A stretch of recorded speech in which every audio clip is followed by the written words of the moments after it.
से दिन डूबे तक बिगड़ करे कमाई। और छोरा छोड़ने के चक्कर में मेल दियो चुलवाई में तनिक ना रहे गो। बांध गठरिया क्यों तू पाप की नरतन फिर ना मिलेगा। बांध गठरिया क्यों तू पाप की। दिन निकलता है सुबह से, दिन उगे से दिन डूबे तक बेड़ा कमाई करते छोरा छोरी के चक्कर में लगे रहते हैं। उस परम पिता परमेश्वर को भूल जाते हैं और इसी संसार में रह रहते हैं। लेकिन उस बालक को भूले हुए हैं जिसने हमें जन्म दिया। और जब जन्म दिया तब तुमने वादा भी किया था। क्या वादा किया कि अब प्रभु कृपा करो भांति सब तन भजन करो दिन राती। ये वादा किया था उधर में, माँ के उधर में जब हम उल्टे रखे हुए थे, सर नीचे था पैर ऊपर थे, तो उस समय कोई कर्म कारण नहीं था। उस मालिक से बात हुआ करती थी।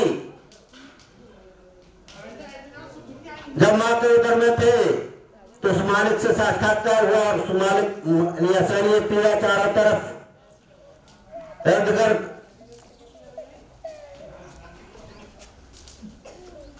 जब ऐसी स्थिति थी तो उस मालिक से प्रार्थना किया कि मालिक मुझे इस नरक से निकाल दो और कर्म क्षेत्र में डाल दो। तब उस कर्म क्षेत्र में उन्होंने कहा तो अगर जीवात्मा को डाल दिया जाए तो तू क्या करेगी।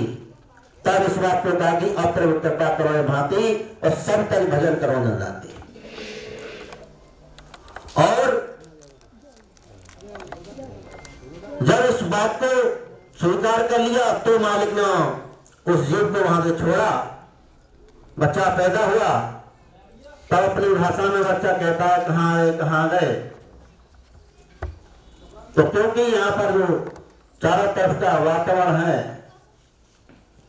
जिस प्रकार से भूमि गिरगवा ढाबर पानी और जिम जूनी माया लपटानी, जिस प्रकार से आकाश से जब बूंद गिरती है साफ और स्वच्छ निर्मल होती है और यहाँ आने के बाद यहाँ आते आते दूषित हो जाती है, उसी तरह से ये जीव जब अपने वतन से आया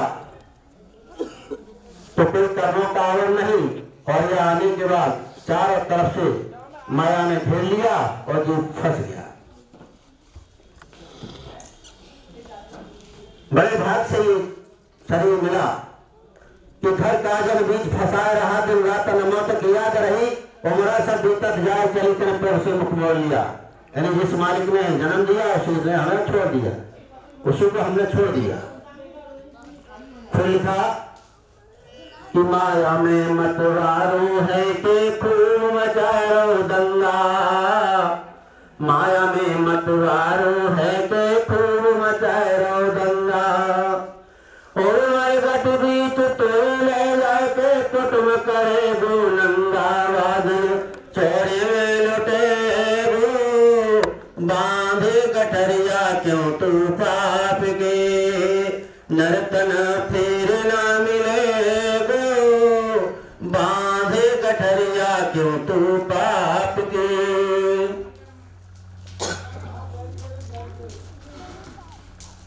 हम सब लोग संसार में रहते हैं तो यही हालत होती है कि माया में मतवारा होकर दंगा मचाना शुरू कर देते हैं।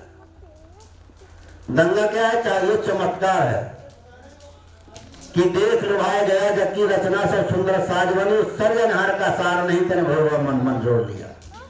यानी जब हमारे पास थोड़ा इकट्ठा हो जाता है माया के लिए हम मेहनत करते हैं तो हम उस परम पिता परमेश्वर से दूर होते जाते हैं। जितनी हमारे पास माया इकट्ठी होती जाएगी उतना ही मालिक से हम दूर होते चले जाते हैं। और ये माया चक्कर कितनी भी कर ले लेकिन इससे पेट आज तक नहीं भरा किसी का। और कोई चीज सुई के नोक के बराबर भी कोई चीज हमारे पास जाने वाली यानी साथ जाने वाली नहीं है। लेकिन तो भी हम इतनी बेईमानी, भ्रष्टाचारी, यानी किसी भी सूरत से धन पैदा हो, अर्जित हो, कर लेते हैं और उस मालिक की तरफ उतना लगन, उतना भाव हमारा नहीं हो पाता। यही हमारी सबसे बड़ी नासमझी है। आगे कहीं कहा है कि घर भीतर जाकी तैयार हुए, बाहर तक जाकी मैया, घर भीतर जाकी तैयार हुए, बाहर जाके मैया, और तेजन को शोक मनाए के साथ छोड़ दे भैया, ना तो यही तकलीफ में गो बांध गठरिया क्यों तू पाप के, नर्तन फिर ना मिले गो बांध गठरिया क्यों तू पाप के। जिसके लिए जिंदगी खपा दी हमने पूरी, परिवार के लिए, बेटा के लिए, बेटी के लिए, लेकिन ये कार्यक्रम होने के बाद फिर कोई याद नहीं करता है। तो कहने का मतलब यह है कि बड़े भाग से मानव शरीर मिला है हमें, इसका हम सदुपयोग कर लें, इसको व्यर्थ ना जाने दें, और नहीं तो हमारा कोई सहायक नहीं होगा। सहायक हमारे सदगुरु हैं, अभी भी हैं, और हम उनके आदेशानुसार जो नियम आते हैं, आदेश आते हैं, उनका पालन करेंगे तो ये शरीर हमारा छूट जाएगा, तभी हमारे साथ है। और जीवात्मा को जब तक अपने वतन वापस नहीं ले जाएंगे तब तक इस जीव को छोड़ेंगे नहीं। क्यों कि जब ये जीव यहाँ आया था तो इस चीज को कहा था कि मेरे प्यारे जीव तुम जा रहे परदेश और प्रभु नाम रखते हुए आना अपने देश। और वही प्रभु नाम का जो दीक्षा है वही संत सदगुरु के द्वारा दिया गया है, महाराज जी के द्वारा हमें और आपको स्वामी जी महाराज के द्वारा दिया गया है। उसका ही हम नियम और संयम से पालन करें, और जब और हम अपने कर्मों का लेखा जोखा सही रखें, नहीं तो बार बार जन्मना और बार बार मरना पड़ेगा। कोई कर्म अगर हमारा रह जाएगा तो उसका भुगतान करने के लिए इस मर्तलोक में आना पड़ेगा। जीव अपने वतन को जब जाएगा जबकि कोई कर्मों का आवरण नहीं रहेगा। अच्छे कर्म करोगे तो उसका अच्छा कर्म, बड़ा कर्म करोगे तो बड़ा कर्म, तो उसको भोगना तो पड़ेगा। और जब सदगुरु द्वारा बताए हुए साधना जब हम करेंगे तो अच्छे कर्म और बुरे कर्म इस साधना की भट्टी में जब जलकर राख हो जाएंगे, तब ये रूह उस परम पिता के दरबार पहुंचेगी तो ना कोई अच्छा कर्म रहेगा ना कोई बुरा कर्म रहेगा। जब अच्छा और बुरा कर्म नहीं रहेगा तो हमें नर्कलोक में भोगने के लिए आना नहीं पड़ेगा। तब ये जीवात्मा अपने धाम देश सचखंड वहां के लिए प्रस्थान करेगी। और जिसने गुरु नहीं बनाया उसे भी गुरु बनाना बहुत जरूरी है। एक विद्या गुरु होते हैं, एक आध्यात्मिक गुरु होते हैं। भगवान श्री राम के गुरु वशिष्ठ जी थे और विश्वामित्र जी थे। विश्वामित्र विद्या गुरु थे, वशिष्ठ गुरु आध्यात्मिक गुरु थे। भगवान कृष्ण के विद्या गुरु संदीपन जी थे और आध्यात्मिक गुरु स्वपथ थे। तो बिना आध्यात्मिक गुरु के हमारा कल्याण नहीं हो सकता। अब मेरे कहने सुनने में जो भी गलती हो मैं क्षमा प्रार्थी हूं, क्योंकि मैं 2-2.5 साल से मंच साझा नहीं किया है, इसलिए जो टूटे फूटे शब्द मेरे विचार में आए मैंने आपके समक्ष रखे। इनमें कुछ गलतियां हो, त्रुटियां हो तो मुझे अपना बच्चा समझकर माफ कर देना। इसी के साथ जय गुरुदेव। एक बार जोर से प्रेम से बोलिए उस मालिक का नाम, जय गुरुदेव। हाथ उठाकर बोलेंगे जय गुरुदेव। जय गुरुदेव नाम किसका? और उन्होंने रविदास का काम था जूता बनाने का, तो उन्होंने जिसमें चमड़ा बोलते थे उसी में से पानी दिया और दे दिया। गुरु गोरख ने पिया नहीं, वो कमाली ने पी लिया। कमाली की शादी मुल्तान में हुई और मुल्तान में जब पहुंच गई वो लड़की, गुरु गोरख अपना खप्पर लेकर के पहुंचे कि जो मेरा खप्पर भरेगा उसे मैं विशेष आशीर्वाद दूंगा, विशेष चीज दूंगा। अब घूमते घूमते कहाँ पहुंचे, जब वहां पहुंचे तो वो खप्पर भर गया। तो प्रेमियों जब दोबारा पहुंचे तो रविदास ने क्या कहा, जय गुरुदेव, जब दिया था तब पिया नहीं।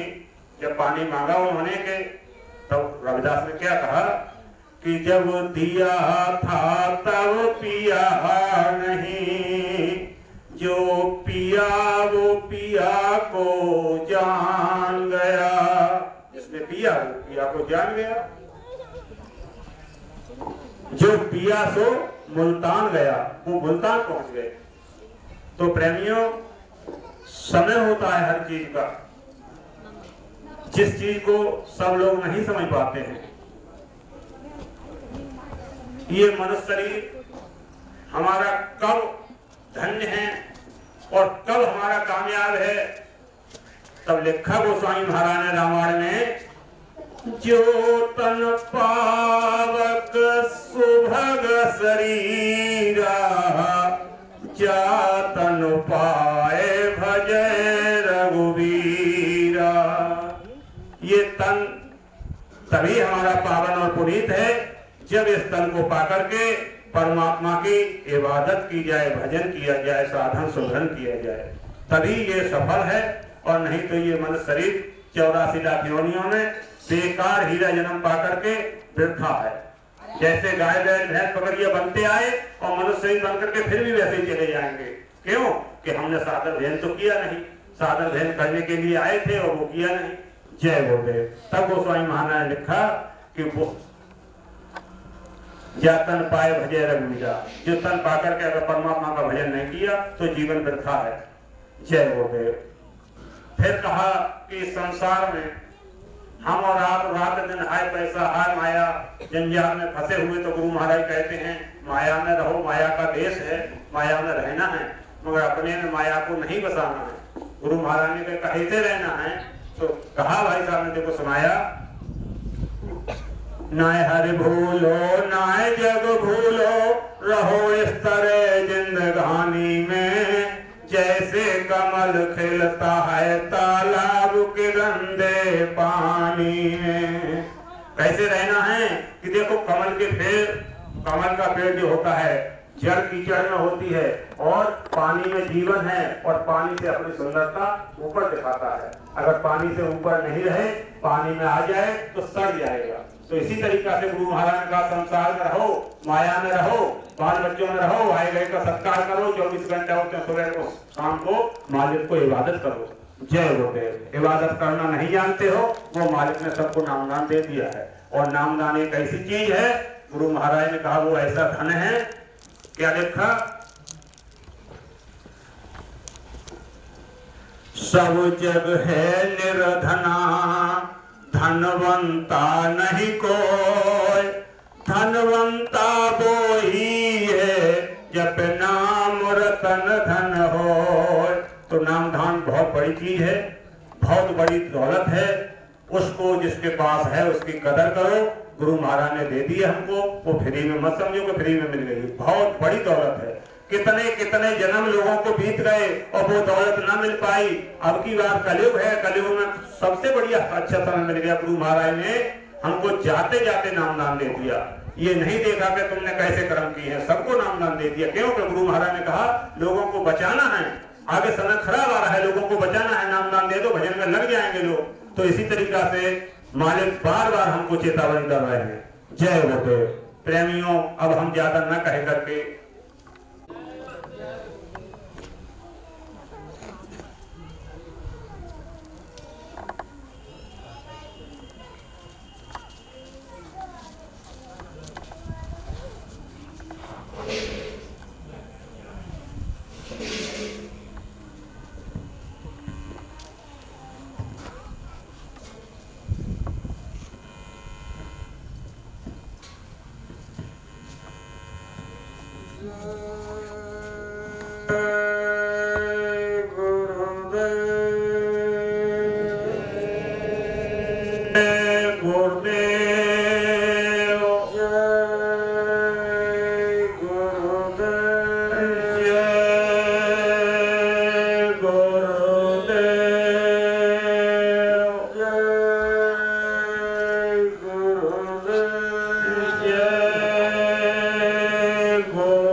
सर्वत्र व्यापक जन जन के आराध्य परम पूज्य स्वामी जी महाराज के श्री चरणों में कोटि कोटि नमन करते हुए समय के महापुरुष, धरती के सरताज, दुखहर्ता, परम पूज्य परम संत बाबा उमाकांत जी महाराज के श्री चरणों में कोटि कोटि नमन करते हुए आज की इस सत्संग सभा में बैठे सभी धर्म प्रेमी भाई बहनों, पिता तुल्य बुजुर्ग वर्ग, नौजवान साथियों, माताओं और बहनों, नन्हे मुन्ने बच्चों, सभी के लिए हाथ जोड़कर नमन करते हुए बस सभी को मेरा आदर व सादर जय हो।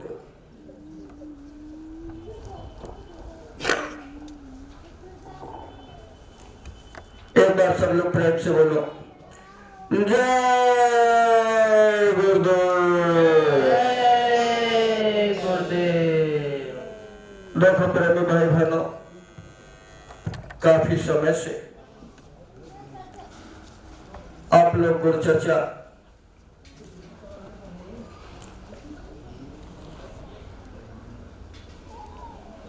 प्रेमी भाइयों के मुखारबिन से आप सुन रहे थे। भाई बहनों, ऐसा समय जीवन में कभी कभी मिलता है और प्रेमी भाई बहनों, इस समय जो समय चल रहा है,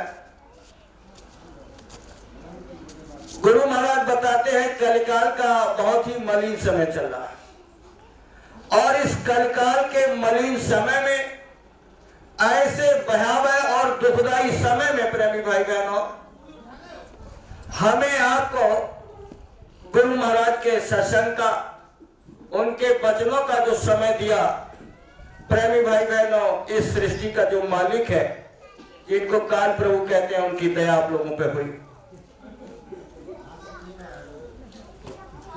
भाइयों के द्वारा आपने सुना भी, भाइयों ने बताया कि यह मनुष्य शरीर बेशकीमती है, दोबारा मिलने वाला नहीं है। भाइयों ने यह भी बताया कि यह शरीर सार्थक कब होगा, यह भी बताया ये पावन पुनीत माना कब जाएगा। तो देखो भाई बहनों, हम ज्यादा आपको इधर उधर ना घुमाते हो, क्योंकि ये समय बहुत मलिन समय चल रहा है। गुरु महाराज बताते हैं कि प्रकृति इस समय बौखलाई हुई है और सृष्टि के पांचों देवता इस समय बहुत नाराज है। बहुत देर तक सुनना, ज्यादा समय नहीं, केवल 1 घंटा लेंगे, लेकिन एक एक बात बहुत चेत के सुनना। गुरु महाराज बता रहे हैं कि इस समय कुदरत बौखलाई हुई है, सृष्टि के पांचों देवता बहुत नाराज हैं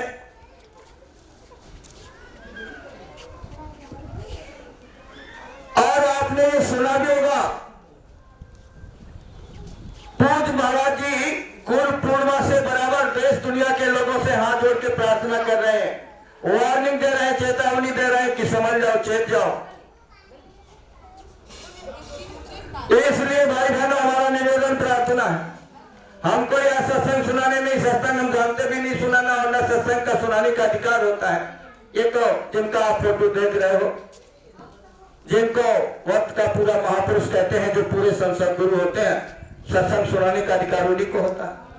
लेकिन जब ये मौज में आके अपने प्रेमियों को अपनी बात दोहराने का जब वो आदेश कर देते हैं, तो गुरु महाराज की ऐसी दया हो जाती है, गुरु महाराज कहते हैं उसको भी सत्संग मान लिया जाता है। तो देखो भाई बहनों, ज्यादा इधर उधर न ले जाके जो सटीक बातें, इस समय जो समय की बातें, उनको बहुत ध्यान से सुन लो। और ये ध्यान रखना, आप लोग ये मत समझना कि हम कोई बहुत बड़े वक्ता है, कोई बहुत बड़े भजनानंदी, कुछ नहीं, तुच्छ नीच है। लेकिन इनका आदेश हो गया कि चले जाओ फला गांव में और प्रेमियों को बता दो, तो इनकी बात बताने आया हूं, इनका दूत हूं, गुलाम हूं, तो इनकी बात को यानी बात समझ के बहुत ध्यान से सुनना। और देखो 1 घंटे तक अगर कोई बीच में पड़ोस में बात कर रहा, थोड़ा निवेदन है, प्रार्थना बराबर वाला कह देना, थोड़ी देर उसके बाद करते रहना बात है, पूरा जीवन पड़ा है बात करने को।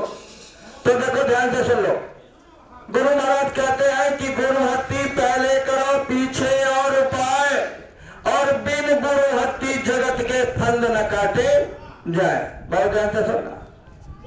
यानी ये जो मनुष्य शरीर हमको मिला है प्रेमी भाई बहनों, इसका कोई दूसरा औचित्य नहीं था, कोई इसका दूसरा ध्येय भी नहीं था। ये शरीर ही से लिए मिला था। उस परम पिता परमात्मा की दया हुई। भाई बहनों ध्यान रखना, जिनका आप उधर फोटो देख रहे हो, जिनको पूरे विश्व के लोग बाबा जय गुरुदेव के नाम से जानते हैं, इन्हीं को आप सत्पुरुष समझो, अकाल पुरुष समझो। कहने का मतलब सारी सृष्टि अंडपिंड ब्रह्मांड जितना जो कुछ है सब इनमें समाया हुआ है। और इन्हीं ने प्रेमी भाई बहनों ये संकल्प लिया था। इन्होंने कहा था कि कलयुग में कलयुग जाएगा और इसी कलयुग में सतयुग आएगा। तो देखो पूज्य हुजूर महाराज ने ये निवेदन प्रार्थना किया कि देश दुनिया के लोगों को बता दो कि अब धरती पर सतयुग आने जा रहा है। बहुत ध्यान से सुनना, सतयुग आने जा रहा है कलयुग, जिसके लिए बाबा जी ने 60 दशक तक यानी 6 दशक तक अथक प्रयास किया था। पूज्य महाराज जी भी बराबर लोगों को समझा रहे हैं। और गुरु पूर्णिमा से तो आप लोगों ने सुना होगा, यूट्यूब पे सत्संग पड़े हुए हुजूर बता रहे हैं कि बहुत बड़ा परिवर्तन होने जा रहा है। 90% देश की जनता खत्म होने जा रही है। 90% विचार कर लेना, शाम को जाके सोचना। हम तो केवल इतना ही बता रहे हैं। पूज्य यानी महाराज जी जगह जगह जाके बता रहे हैं। अभी अब तुमने जल्दी में सुना हो, अभी जल्दी में हुजूर बोले हैं कि धरती फटेगी उठेगा गुब्बारा। बहुत ध्यान से सुनना, यानी धरती फटेगी गुब्बारा निकलेगा। क्या गुब्बारा? धुआं का गुब्बारा। और वो धुआं जिसके यानी नाक द्वारा जाएगा, वो जिस कंडीशन में, जिस स्थिति में, जिस पोजीशन में, वही का वही धरा रह जाए। बहुत ध्यान से सुनना, जो अभी तुम लोगों के दिल दिमाग में अभी जू नहीं रहेगी, बराबर हुजूर 6 महीने से समझा रहे, चेता रहे। अरे आप ही लोग नहीं समझ पाए तो दुनियादार क्या समझेंगे? इसलिए बहुत ध्यान से सुन लो। कहने का मतलब हुजूर ने कहा कि फटेगी धरती उठेगा गुब्बारा, जिसको बाबा जय गुरुदेव अपने शब्दों में कहते रहे कि लाशों पे लाशों का होगा नजारा, सुनते तो जाओ संदेशा हमारा, कहे जय गुरुदेव पुकार जमाना बदलेगा, सुनते जाना नर नार जमाना बदलेगा, बदलने जा रहा, सतयुग आने जा रहा। देखो भाई बहनों, हमको यहाँ किसी को डराने धमकाने नहीं आए, लेकिन हुजूर ने जो बात बताई है उसको आप लोग बहुत ध्यान से सुन लो, समझ लो प्रेमी भाई बहनों। यानी इस धरती पर सतयुग आने जा रहा है। मोटी मोटी बात अपने दिल दिमाग में लिख लो, अपने हितू रिश्तेदार दुनियादार को सबको ये बता दो, समझा दो कि सतयुग आने जा रहा है। प्रेमी भाई बहनों ये ध्यान रखना, गुरु महाराज बोले थे कि जब कलयुग में कलयुग जाएगा, और जब कलयुग में कहने का मतलब सतयुग आएगा, इधर से एक राजा जाएगा, उधर से दूसरा राजा आएगा, और जब दोनों की मुठभेड़ होगी तो गुरु महाराज बोले थे 20 करोड़ लोगों का बारा न्यारा हो जाएगा, न्यारा। कहने का मतलब भाई बहनों बहुत बड़ा इस धरती पर परिवर्तन होने जा रहा है, परिवर्तन। लेकिन जो वक्त के महापुरुष होते हैं, जो समय के संत सदगुरु होते हैं, प्रेमी भाई बहनों वो दयाल देश से आते हैं और उनके अंदर दया का ही अंग होता है, दया का ही। तो देखो इस समय गुरु महाराज बता रहे हैं काल और दयाल की बहुत भयंकर टक्कर चल रही है, बहुत भयंकर, इतनी जबरदस्त टक्कर चल रही है प्रेमी भाई बहनों, इस मुखारबिन से कह नहीं सकते, क्योंकि वो पग पग पे कोई ना कोई करामात इस समय कर रहा है, एक एक कदम पर। तो इसलिए भाई बहनों देखो हम आपसे प्रार्थना करने आए, निवेदन प्रार्थना करने आए। हुजूर ने इस समय और माहौल को देखते हुए कि अपने प्रेमियों को कैसे बचाया जाए, प्रेमियों के हितू रिश्तेदार परिवार वालों को कैसे बचाया जाए, यानी जिसका आपका लगाव है, प्रेम मोहब्बत जिनसे करते हो उनको कैसे बचाया जाए, इसके लिए हुजूर ने अति दया करके एक तरीका निकाल दिया, युक्ति निकाल दी। देखो ये अब की बात नहीं है, पिछले समय में भी जब जब इस धरती पर, यानी जब कहने का मतलब जब इस धरती पर पापाचार, अत्याचार, दुराचार, विचार जब बढ़ता है, तब तब कोई ना कोई शक्ति ऊपर से आती है और यहाँ आके लोगों को मानवता का पाठ पढ़ाती है, धर्म की शिक्षा देती है। जो लोग मान जाते हैं उनकी बचत हो जाती है और जो नहीं मानते उनके लिए गुरु महाराज खुद बोले कि बज रहा काल का डंका, यहाँ कोई बच ना पाएगा और बचेगा साधु जन कोई जो सबसे लौ लगाएगा। लो मतलब कहने का मतलब सीधी सीधी बात समझ लो। देखो प्रेमी भाई बहनों, आप गुरु महाराज की थोड़ी पीछे बात पे जाओ। गुरु महाराज कहते थे कि देखो इस समय संगत बहुत बढ़ रही है। गुरु महाराज की बात है, ये 11 की बात है। गुरु महाराज बोले देखो संगत बहुत बढ़ रही है, इसलिए सब लोग बहुत सावधानी से रहो और बराबर जो है भक्त के महापुरुष को याद करते रहो। तो तुमने सुना होगा गुरु महाराज बोले थे कि संगत बहुत बढ़ रही है, तो इस संगत में पहले जो है बटनी होगी, बटनी, उसके बाद गुरु महाराज बोले छटनी होगी, छटनी, और उसके बाद बोले थे कि फिर बाद में क्या होगी, चटनी। सुने होंगे लोग, नहीं सुने तो सुन लो इस बात को। गुरु महाराज खुद बोले थे कि बच्चा संगत बहुत बढ़ रही और संगत का क्रियाकलाप, लोगों की रहनी गहनी, लोगों का चाल चलन, लोगों का स्वभाव, किसी में भी कोई परिवर्तन नहीं आ रहा। इसलिए बाबा जी ने कहा कि आगे एक समय ऐसा आएगा कि पहले संगत में बटनी, उसके बाद छटनी और उसके बाद चटनी। तो समझ लो बात को, गुरु महाराज की बात है। बटनी तो तुमने देखा होगा, जब गुरु महाराज अपने निधाम चले गए उसके बाद बटनी हो गई, लोग बट गए। जैसे जिसके समझ में आया चले गए लोग, समझ नहीं पाए गुरु महाराज की बात को, जबकि गुरु महाराज खुद बोले थे कि इनको पहचानो, ये पुरानों की संभाल करेंगे, नए को नाम दान देंगे। फिर लोगों के अंदर पता नहीं तीसरी बात कहां से आ गई और लोग बट गए, अपना अपना बना लिया तौर तरीका और सब लोग यानी बाबा जी के ही काम में लगे। ऐसा नहीं कुछ और काम कर रहे हैं, सब लगे। लेकिन जो गुरु महाराज बोले थे देखो बट गए लोग, बटनी हो गई। अब देखो गुरु महाराज बोले बटनी के बाद छटनी होगी, छटनी। तो देख लो मेरे भाई बहनों, इस समय छटनी हो रही है, छटनी, छटनी।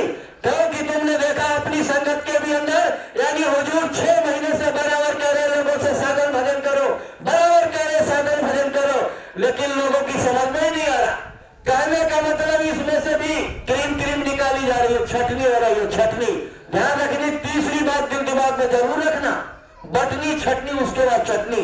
उसके लिए हुजूर ने कहा है कि आगे तुमने देखा होगा, सुना होगा कि धरती जब फटेगी दोबारा, पता नहीं कितने लोग चले जाएंगे, चले जाएंगे। इसलिए प्रेमी भाई बहनों, ये ऐसी भी बात नहीं है कि कोई ये नई बात है, ये बहुत पहले तुम सुने होगे।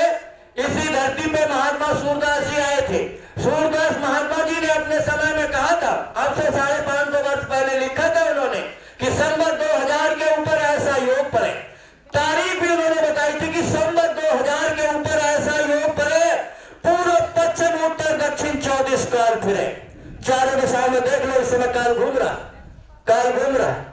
विचार करके देखो, अभी पान सिंह भाई बैठे हैं, कल इनके गांव का लड़का दिल्ली रहता है, काम करता है, और वो कल अपने जो पता नहीं मामा, पता नहीं फूफा कौन है, हमारे गांव में उसका ममेरा फुफेरे का रिश्ता था और वो दिल्ली जाने को था। लेकिन दिल्ली जाने से पहले अपने ममेरा फुफेरों से जब बात हुई तो उन्होंने कहा कि हमारे यहाँ यानी उनके भैंस गाय दूध देती है, तो बोले कि दिल्ली जा रहे हो तो थोड़ा खोया कर दे, इसको लेते जाना, वहां खा लेना, बच्चों को खिला देना। भाई बहनों, वो लड़का कल बाइक से आया और बाइक से आया, रास्ते में हमारे कागर चौक से 5 किलोमीटर पहले निजामपुर पे टकरा गया, खत्म हो गया मनोस्फोट। विचार करो, अरे समझो गुरु महाराज की बात। गुरु महाराज कह रहे हैं कि चारों दिशाओं में काल घूमेगा। रे मन धीरज क्यों न धरे, संवत 2000 के ऊपर ऐसा योग पड़े, पूर्व पश्चिम उत्तर दक्षिण 24 काल फिरे।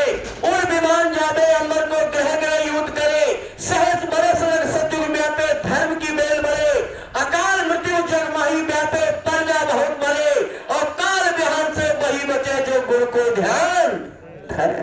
भाई बहनों, बहुत ध्यान से सुनना, ये कोई नई बात नहीं है, बहुत पहले और इस समय गुरु महाराज जी बराबर कह रहे, कह रहे हैं।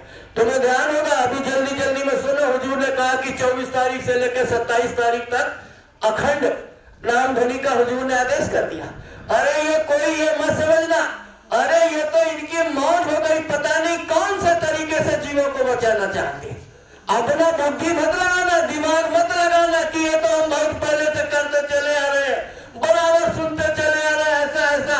प्रेमी भाई बहनों चूक मत जाना, हम हाथ जोड़ के प्रार्थना करने आए हैं, क्योंकि आगे जैसे ही ये चुप हुए, जहां इन्होंने काल प्रभु को आदेश दिया, तो देखो याद रखना ऐसी ऐसी परिस्थिति लोगों के, अभी तो गुरु महाराज कह रहे हैं कि तुम्हारी सब व्यवस्था सही बनी हुई है, तुम्हारे पास रहने की खाने की सब व्यवस्था सही है, सब व्यवस्था बढ़िया है और मान सम्मान भी बहुत बढ़िया है, लेकिन आगे जो व्यवस्था बनने जा रही है अपने अपने दिल दिमाग से खूब समझ लेना। गुरु महाराज बोले कि लोगों को फिर समय कहाँ मिलता, अरे हम तो इस समय गुजर रहे इस समय, लेकिन याद रखो जो गुरु महाराज कह गए कि कार्य विहार से वही बचे जो गुरु को ध्यान धरे, बराबर गुरु को याद करते रहो, बराबर गुरु से प्रार्थना करते रहो, बराबर गुरु से फरियाद करते रहो। अरे वैसे ही थोड़े महात्मा जी ने कहा कि गुरु को सिर पे रखते चलते आज्ञा माए, और कहे कबीर दास को 3 लोक डर ना, 3 लोकों में कोई भी उसका बाल वाका नहीं कर सकता, लेकिन कब, जब गुरु महाराज के आदेश में चलोगे तब। इसलिए भाई बहनों मेरा निवेदन प्रार्थना है कि आप लोग देखो ये 24 तारीख से 27 तारीख तक ये जो अखंड नाम ध्वनि के जो शिविर लगने जा रहे हैं, हमने देखा है करीब लगभग अपनी डिस्ट्रिक्ट में 15 जगह लगने जा रहे हैं। 15 वैसे तो मेरा प्रार्थना यह है, देखो भले ही 4-15 जगह और बढ़ जाए और अच्छी बात है, लेकिन ये जितने लोग बैठे इस आवाज को सुन रहे हैं, और जितने लोग जब जाओ तो जो भी तुमको प्रेमी मिले उनसे भी इस बात को कह देना कि उनके नजदीक में जो शिविर लग रहा हो, जो इनको सुटेबल करे, हम ये भी नहीं कहते नजदीक वाले में, यानी जहां जिसको जो सुटेबल करे, आप लोग मेरे भाई बहनों प्रार्थना, तुम लोग भी उनसे प्रार्थना करना, कोई भी बच्चा कोई भी परिवार का सदस्य छूटे नहीं जो इस नाम ध्वनि में भाग न ले। बहुत ध्यान से सुनना, अगर तुमने इस बात को सुन के इस कान से निकाल दिया, ध्यान रखना वही यानी जिन लोगों को आप उस नाम ध्वनि में भाग दिलवा नहीं पाए, अगर वो जो भी जीव आपका उस नाम ध्वनि में नहीं पहुंचा, समझ लो प्रेमी भाई बहनों बिल्कुल खुल के बात बता रहा हूं, वो कहने का मतलब वक्त के महापुरुष के आदेश से अलग हो जाएगा, अलग हो जाएगा। इसलिए ध्यान रखो प्रेमी भाई बहनों, क्योंकि अगर वक्त के गुरु के आदेश से अगर आपके वचन को उन्होंने काट दिया, तो प्रेमी भाई बहनों गुरु महाराज लिखते हैं कि 3 लोक 9 खंड में गुरु से बड़ा न कोई, और करता करे न कर सके गुरु करे सो होए। इसलिए देखो आप लोग बिल्कुल चूकना मत, ये तो सब लोग अपनी अपनी गांठ में, ये दोबारा बात नहीं बोली जाएगी, इसलिए बांध लो, यानी हमारे परिवार का कोई भी सदस्य छूटे नहीं जो कि इस नाम ध्वनि में भाग न ले।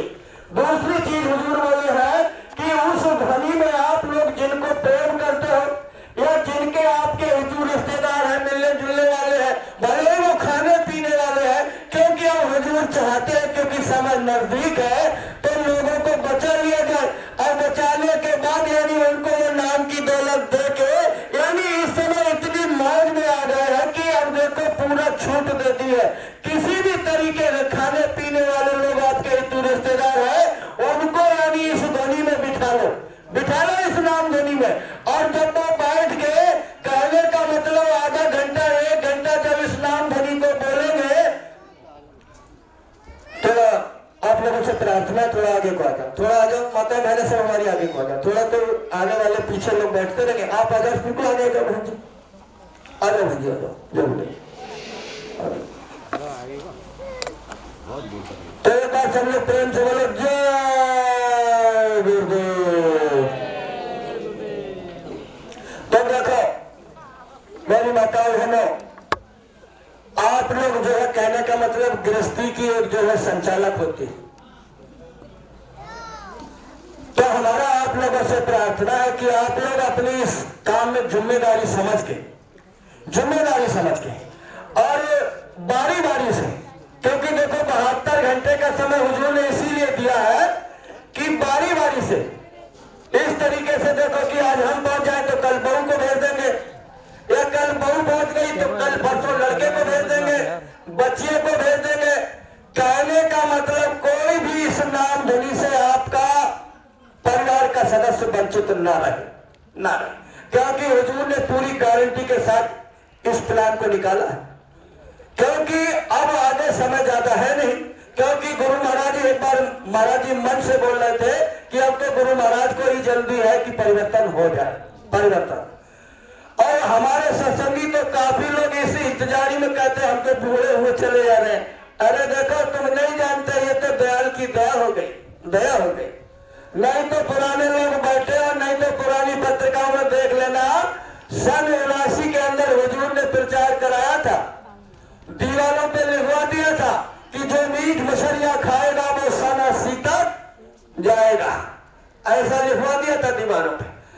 आप लोग सोच रहे होंगे, विचार करो कि अगर ये परिवर्तन उसी समय 80 में हो जाता तो आज हम आप लोगों के दर्शन नहीं कर पाते। अरे ये तो इनकी दया हो गई। और कहने का मतलब ये कोई वैसी बात नहीं, महाराज जी मंच पर बैठते हैं और कहते हैं कि देखो मैं भविष्यवाणी नहीं करता, लेकिन गुरु महाराज भविष्यवाणी कर देते थे, तो कई भविष्यवाणियां गुरु महाराज की सही हो गई और कई भविष्यवाणियां गुरु महाराज ने खुद उनको काट दिया। आप लोग सोच रहे हो कैसे, देखो विचार करके देखो। कबीर साहब जब आए थे और जब उन्होंने इतना मलिन समय देखा, अब तो बहुत है, उनके समय में इतना नहीं था, लोग जानते थे, रिश्ते की कदर करते थे, एक दूसरे को सम्मान देना जानते थे, एक दूसरे के अंदर दया थी। अब तो कोई चीज है ही नहीं। तो देखो कबीर साहब ने जब देखा, माहौल और परिस्थिति देखी, तो उन्होंने लिखा कि चलती छाती देख के दिया कबीरा रोए। यानी उस काल माया की चक्की को जब देखा तो बोले अब कोई साबित नहीं बच पाएगा। लेकिन देखो खुद उनके बेटे ने उनकी भविष्यवाणी का खंडन किया, लोगों को बताया, समझाया, बुझाया, चेताया, लिख दिया उसने कि चलती चाकी देख के हंसा कमाल ठटाए और जो कीली को गहले ताय काल नहीं खाए, उसे काल। तो देखो इस समय पूज्य महाराज जी ने ये अखंड नाम ध्वनि रूपी जो कीली लगा दी है, बहुत जानते थे ना, ये हमारे आपके बचने की एक धुरी लगा दी हुजूर ने। और इस धुरी के नजदीक जाके जो इस कीली से लग जाएगा, चिपक जाएगा, हुजूर की यानी बताए हुए आदेशानुसार बैठ के जब नाम ध्वनि आंख बंद करके बोलेगा, और नाम ध्वनि जब आंख बंद करके बोलेगा, हुजूर ने कहा कि गुरु को याद करते रहना, तो गुरु जब देखेंगे तो अपनी कोई न कोई दया तुम्हारे अंदर छोड़ दे। देखो ये सब यानी कहने का मतलब गुरु महाराज की दया से हमारे और हमारे परिवार का, हिंदू रिश्तेदार का, आस पड़ोस का, सबका बचाव होने जा रहा, सबका बचाव। और नहीं तो देखो इस समय जब नई बात माने तो हुजूर ने कह दिया कि अब तो चटनी का समय आ गया, चटनी का। क्योंकि काफी समय से गुरु महाराज कहते चले आ रहे हैं। देखो कई सत्संगों में बोला कि 90% जनता खत्म होने जा रही है। अभी देखो जल्दी में बोला कि फटेगी धरती, उठेगा गुब्बारा, और गुब्बारा को बताया भी धुआं निकलेगा और धुआं जिसकी नाक में वो पहुंच जाएगा वो वही की वही रखा रह जाएगा, वो फिर कुछ नहीं उठ पाएगा। ऐसा उसके लिए गुरु महाराज भी बोले थे। आपने कई देखो हम तो हर सत्संग में जाते हैं, गुरु महाराज बोले थे कि काल चक्र का जोर बढ़ेगा, नभ मंडल तक छाएगा, खंड खंड इस वसुंधरा का तह तह हो जाएगा, मानव की क्या पेश चलेगी, अंबर तक हिल जाएगा, इस धरती का सारा आनंद लाशों से पट जाएगा। बहुत भयंकर, बहुत विनाशकारी समय आ रहा, बहुत विनाशकारी। आपने सुना होगा नई साल से पहले हुजूर बोले थे, नई साल पे भी बोले कि 2026 का समय विनाशकारी और बचे वही जो नामधारी। यानी कहने का मतलब जो यानी उस नामी के आधार को पकड़ लेगा, नामी का। ये देखो आधार बना दिया उन्होंने, लगा दिया आधार, नाम लगा दी बचने की।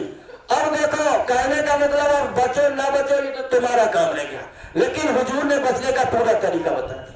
देखो ज्यादा नहीं, देखो छोटे से दृष्टांत से आप समझो। तुमने देखा होगा कि जब महाभारत का युद्ध हो रहा था, और जब युद्ध हो रहा था तो कहने का मतलब जो है कौरवों की सेना बराबर मारी जा रही थी, और जब मारी जा रही थी तो दुर्योधन को बड़ा कष्ट हुआ, दुख हुआ, बोले बराबर हमारी सेना मारी जा रही है, लेकिन तरफ से किसी भी योद्धा की कोई क्षति नहीं, कोई किसी का नुकसान नहीं हुआ। तो इस बात को बार बार यानी पितामह भीष्म की तरफ को देख देख के वो इस बात को कहे। अब जब पितामह भीष्म की तरफ बार बार देख के बोले तो पितामह भीष्म समझ गए ये मेरी तरफ देख के ये क्यों कह रहा है। एकदम से पितामह भीष्म सभा में खड़े हुए और खड़े होकर उन्होंने कहा कि हे दुर्योधन, ये तू बार बार मेरी तरफ देख के जो ये कह रहा है तो तुझे ये क्या विश्वास है कि मैं पक्षपात का युद्ध कर रहा हूं। मैं पक्षपात नहीं कर रहा। और वही कि अगर तू युद्ध की बात करता है तो यानी पितामह भीष्म ने उसी सभा में बैठ के ये संकल्प लिया, कहा कि जा दुर्योधन कल देख मेरा युद्ध होगा और मैं ये संकल्प लेता हूं कल किसी न किसी पांडव का वध मैं अवश्य करूंगा। महाभारत में लिखा हुआ देख लेना, अवश्य करूंगा। अब जैसे ही ये बात जब सुनी दुर्योधन खुश हो गया। क्यों कि पितामह भीष्म का कभी वचन कटता नहीं था। अब जैसे ये बात जब पता चली भगवान कृष्ण का माथा ठनक गया। जैसे इस समय पे पूज्य महाराज जी का माथा ठनका चला, बहुत ध्यान से सुन। महाराज जी केवल इसी जगत में है, किसी भी तरीके से प्रेमियों के मिलने जुलने वालों को, प्रेमियों के हित रिश्तेदार को किसी न किसी तरीके से बचा लिया जाए। अब भगवान कृष्ण का माथा ठनका और भगवान कृष्ण सीधे आए पांडवों के शिविर में। जब देखा तो पांडव सो रहे थे, सब एकदम से उठाया, अरे कि तुम लोग सो रहे हो। अरे बोले और क्या, क्यों आप इतने भयभीत क्यों, क्या बात हो गई। अरे बोले तुमको पता नहीं पितामह भीष्म ने संकल्प ले लिया कि कल कोई ना कोई पांडव मारा जाएगा। अरे बोले माधव तो इसमें घबराने की क्या बात है। अरे बोले तुमको ये पता नहीं कल पांडव मारा जाएगा, तुम कह रहे हो घबराने की कोई बात नहीं। अरे बोले कोई चिंता नहीं। बोले कैसे। अरे बोले जिनके सिर पर तुम्हारा हाथ हो और जिनके स्वयं तुम रखवाले हो तो बताओ उनका कौन क्या कुछ बिगाड़ सकता है। प्यारे भाई बहन, हम भी यही प्रार्थना करने आए हैं। अरे ऐसे वक्त के महापुरुष का सानिध्य पाकर अगर आप लोग गिड़गिड़ाते रहे, रोते रहे और स्वयं अपने को और अपने परिवार को नहीं बचा पाए तो इससे बड़ा और कोई दुर्भाग्य नहीं होगा। इसलिए भाई बहनों निवेदन करने आया हूं, प्रार्थना करने आया हूं। कहने का मतलब बोले जिनके साथ माधव तुम हो, जिनके यानी साथ में तुम खड़े हो, उसका कुछ नहीं हो सकता। भगवान कृष्ण बोले इनकी समझ में नहीं आएगा और ये समझेंगे भी नहीं। तुरंत आए द्रौपदी के शिविर में आए। द्रौपदी ने देखा, प्रणाम किया। बोले केशव कैसे आए। बोले द्रौपदी तुम्हें पता है कि पितामह भीष्म ने संकल्प ले लिया कि कल एक पांडव मारा जाएगा। एकदम से द्रौपदी चिंतित हुई। बोली फिर केशव कोई इसका उपाय होगा, कोई ना कोई इसका तरीका है जिससे मेरे पतियों को बचा लिया जाए। कृष्ण बोले इसीलिए तो मैं आया हूं, इसीलिए आया। बोले देखो कल तुम ब्रह्म मुहूर्त में पितामह भीष्म के शिविर में चली जाना और शिविर में चली जाना। उस समय वो अखंड ध्यान पर बैठे होंगे, उनके चरणों में अपना मत्था टेक देना। बोलना कुछ मत, अपना मत्था टेक देना उनके चरणों में।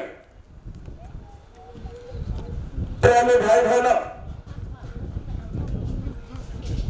द्रौपदी को जैसे ही पितामह भगवान केशव ने जैसे उनको बताया, ठीक उसी तरीके से ब्रह्म मुहूर्त में उठ के द्रौपदी केशव साथ में गए थे। आगे आगे द्रौपदी जा रही, पीछे पीछे भगवान कृष्ण जा रहे।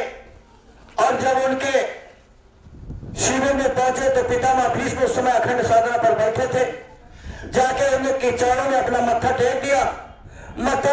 बोली कुछ नहीं।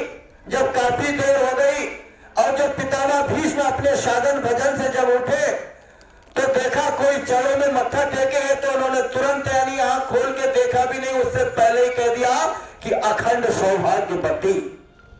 भाई बहनों, जैसे ही अखंड सौभाग्यवती बोला, एकदम से द्रौपदी हाथ जोड़ के बोली कि दादा कल तो तुमने ये संकल्प लिया कि कल एक पांडव मारा जाएगा और आज तुम मुझसे कह रहे हो कि अखंड सौभाग्यवती।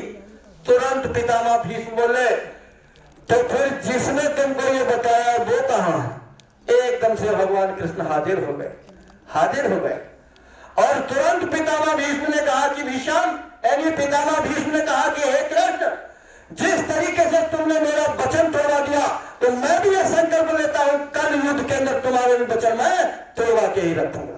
तुमने देखा होगा भगवान कृष्ण ने यह संकल्प लिया था कि मैं युद्ध में जो है हथियार नहीं उठाऊंगा। और देखो कहने का मतलब यानी पितामह भीष्म ने यानी रण के अंदर इतना मजबूर कर दिया, रथ तोड़ दिया, सब गिरा दिया, अर्जुन गिरा दिए। यानी जब देखा कि अब नहीं बच पाएंगे तो भगवान कृष्ण खुद रथ का पहिया लेके एकदम से जैसे ही तैसे ही पितामह भीष्म चरणों में गिर पड़े, बोले मैं तो केवल तुम्हारा वचन तोड़वाना था। ये बात मैं क्यों कह रहा? देखो भक्त के महापुरुष ने युक्ति बता दी, मतलब पितामह भीष्म ने संकल्प ले लिया। जैसे इस समय पे काल और दयाल की टक्कर चल रही है, काल ने यह संकल्प ले लिया है कि जितने कलियुगी जीव है उन सबको लेके जाएगा, सबको। लेकिन दयाल ने भी यह संकल्प ले लिया कि जो इस समय के समय रूपी कीली के नीचे आ जाएगा उसका बाल बाका नहीं हो सकता। तो कहने का मतलब मैं ये बात क्यों कहना चाहता, अगर भगवान कृष्ण के कहने से अगर द्रौपदी उनके शिविर में नहीं जाती और उनके चरणों पे मत्था नहीं टेकती तो निश्चित ही उनका पति कल मारा जाता। तो देखो इस समय भक्त के महापुरुष ने भी आपको युक्ति बता दी, तरीका बता दिया, खुद बच जाओ, परिवार वालों को बचा दो, हितु रिश्तेदार जितने भी जो लोग हैं उन सबको अपने पास बुलाओ। अपने पास नहीं आ पाए तो उनको फोन से अभी 2-3 दिन है बराबर उनको समझाते रहो कि जानकारी ले लो, क्योंकि ये जो ध्रुवी रूपी कीली, ये धर्म रूपी कीली ऐसे मत समझना कि यही लग रही है, पूरे विश्व के अंदर लग रही है। पूरे विश्व के लोगों को हुजूर बचाना चाहते हैं और ये अखंड यानी नाम धुनी के शिविर पूरे विश्व में लग रहे हैं। और 24 तारीख से ही 9 बजे से शुरू होंगे और 27 तारीख। तो कहने का मतलब अपने हितु रिश्तेदार जिनसे प्रेम करते हो, जिनको चाहते हो बचाना, उनसे कहो कि अपने क्षेत्र में जहां कहीं नजदीकी ये नाम धुनी का शिविर लग रहा हो उसमें लोग पहुंच जाए, उसमें भाग ले ले, उसमें अपनी हाजिरी दे दे, जिससे उनकी बचत और रक्षा हो जाए। तो इसलिए भाई बहनों चूकने की जरूरत नहीं, चूकने की। देखो हम तो इसलिए कहते हैं, आप लोग विचार करके देखो, गुरु महाराज की हमने पत्रिका में पढ़ा था कि भगवान राम को परिवर्तन करने में 18 महीने लगे थे और भगवान कृष्ण को परिवर्तन करने में 18 दिन लगे थे। और गुरु महाराज ने कहा कि इस कलयुग के समय में 18 मिनट में परिवर्तन होगा। ये अपने दिमाग में लिख लेना, 18 मिनट में अपने घर के अंदर से अपने परिवार के लोगों को नहीं निकाल पाओगी। इतना विनाशकारी समय 18 मिनट में परिवर्तन होगा। इसलिए भाई बहनों पहले से मजबूत हो जाओ, पहले से तैयारी कर लो। पहले से कहने का मतलब यानी काल से यानी अपने को बचाना, परिवार को बचाना, तो उसमें कोई ऐसा नहीं, केवल महापुरुष का वचन कामयाब होगा, महापुरुष का। तो इसलिए देखो हमारा प्रार्थना है कि आप लोग इस दिन में मत रहना, बहुत दिन तो सुनते चले आए, वो तो इनकी दया है कि खींचते कहां लाके समय कर दिया, क्योंकि उस समय समझाने का मौका नहीं होगा, उस समय कहने सुनने का मौका, क्योंकि 18 मिनट में परिवर्तन होगा, 18 मिनट में। तो इसलिए भाई बहनों हमारा निवेदन प्रार्थना, आप लोगों से विनती प्रार्थना कि आप लोग देखो, अभी देखो नई साल पे आप लोग काफी लोग गए होंगे। नई साल पे हुजूर ने सुनाया था, कह रहे थे कि ऐसे ही सत्संग हो रहा था, और सत्संग हो रहा था तो कोई राजा भी सत्संग में सुनने आ गया।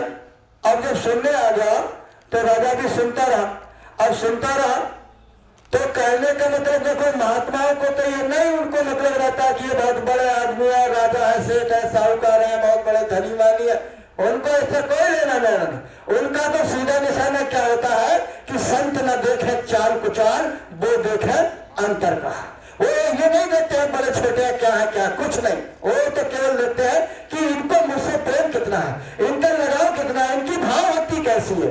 तुमने देखा भी होगा कि गुरु महाराज कहने का मतलब वो भाव से मतलब लगते हैं, भाव से।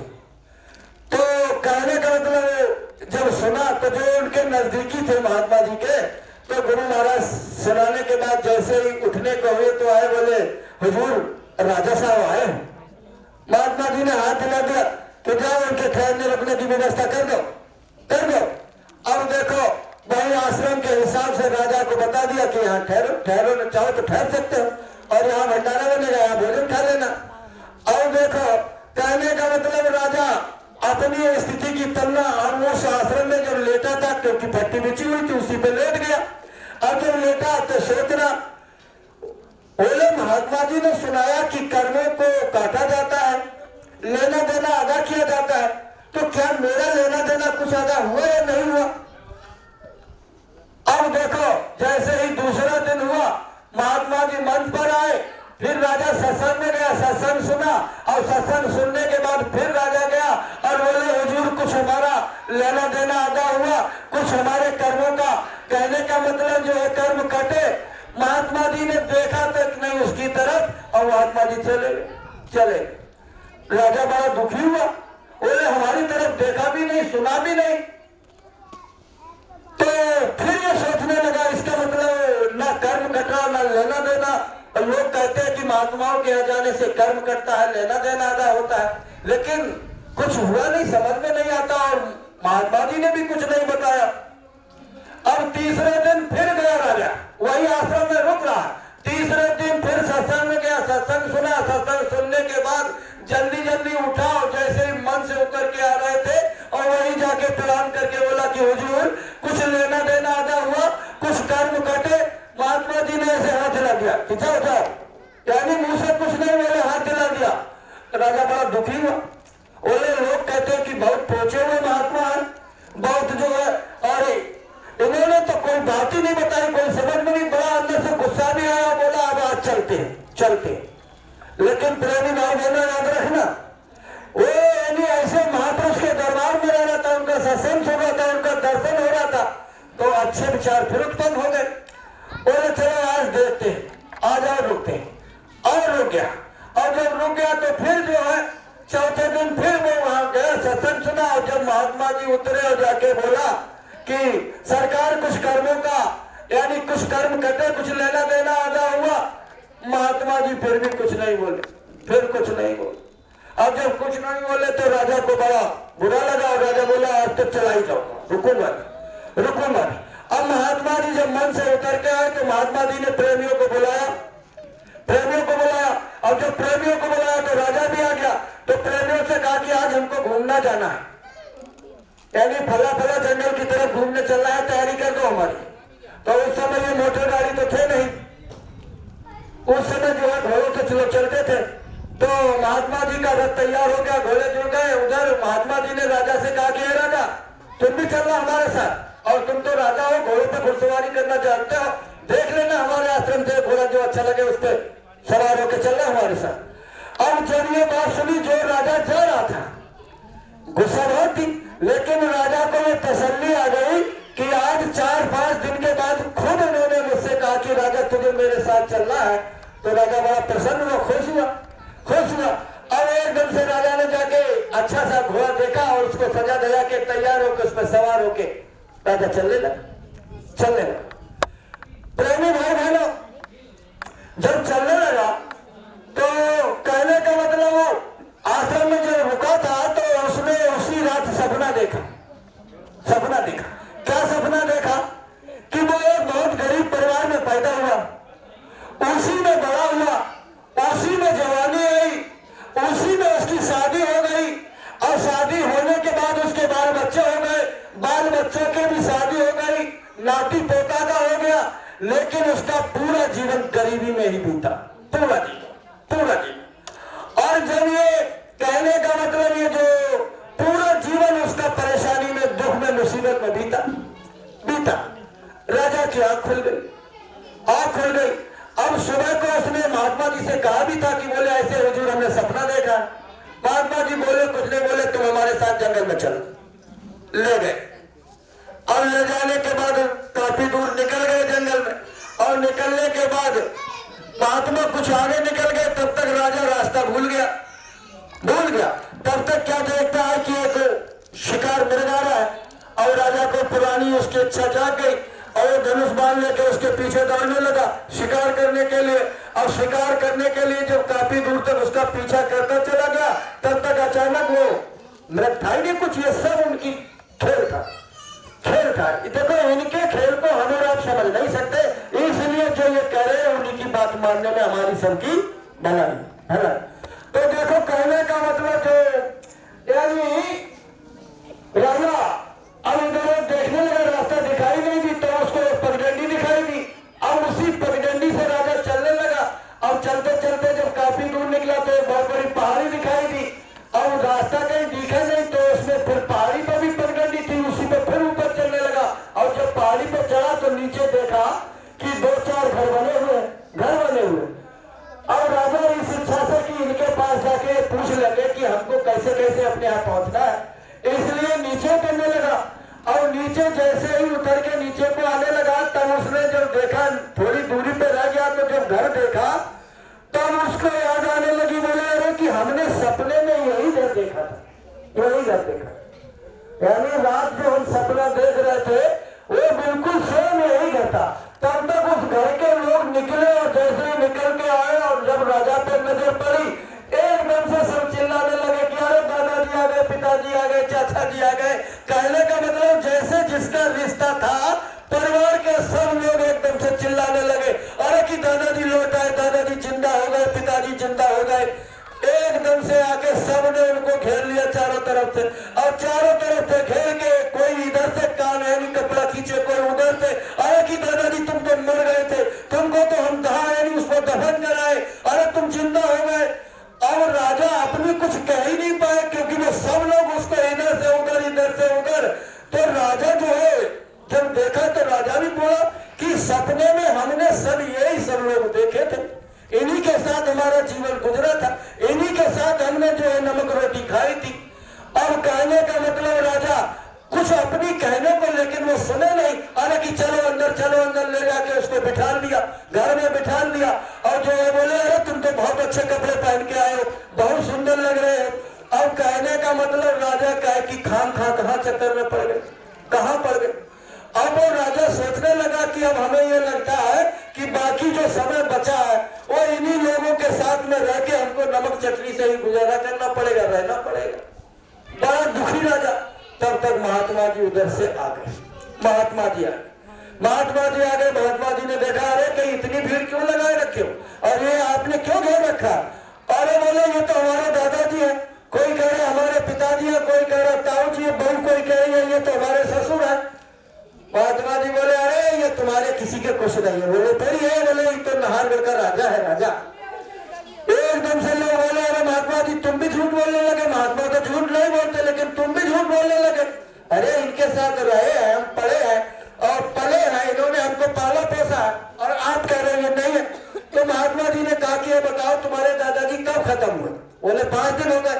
तो बोले क्या किया उनका। अरे बोले उनको हमने ले जाके अपने बराबर वाले खेत में उनका दाह संसी है, वो कहने का मतलब दफना दिया। तो महात्मा जी बोले ऐसा करो तुम वहीं जाओ और वहां जाके यानी वहां देखो, उनकी कब्र को खोदो, और खोदने के बाद देखो अगर उसमें लाश है, बॉडी है, तो समझ लेना कि ये नहीं है, और अगर नहीं है तो समझ लेना यही है। लोगों को सुझाव अच्छा लगा महात्मा जी का। लोग गए फावड़ा लेके, और जब उनकी खोदा गया तो उसमें बॉडी तो रखी थी, बदबू आ रही थी शरीर, लेकिन फिर भी वो जांच हो रही थी कि ये हमारे दादाजी की ही लाश है। और जब देखा तो लोग सब आए और महात्मा जी से प्रणाम किया, बोले ठीक कह रहे, वो तो राजा है, राजा। तब राजा के जान में जान आई, और राजा जब वहां से चला तो महात्मा जी से बोला हुजूर क्या अब तो बताई दो कि कुछ लेना देना, कुछ कर्म कटा या नहीं कटा। तब महात्मा जी बोले अरे मूर्ख तेरी अब भी समझ में नहीं आया। बोले तू 100 वर्ष तक इसी परिवार में पैदा होता, बड़ा होता, फिर तेरी शादी होती है, जितने लोग हैं ये सब बाल बच्चे ये सब होते, 100 वर्ष तेरा पूरा लगता है यहाँ रह के तुझे गरीबी में यानी गुजारना पड़ता, नमक रोटी खाना पड़ता। तो देखो यानी कहने का मतलब महापुरुषों की दया कि 100 वर्ष का लेना देना 2 घंटे के सपने में आना करा दिया। इसलिए दिल दिमाग में जो खुरापात भरी है निकाल लो, इनकी बात को पकड़ लो।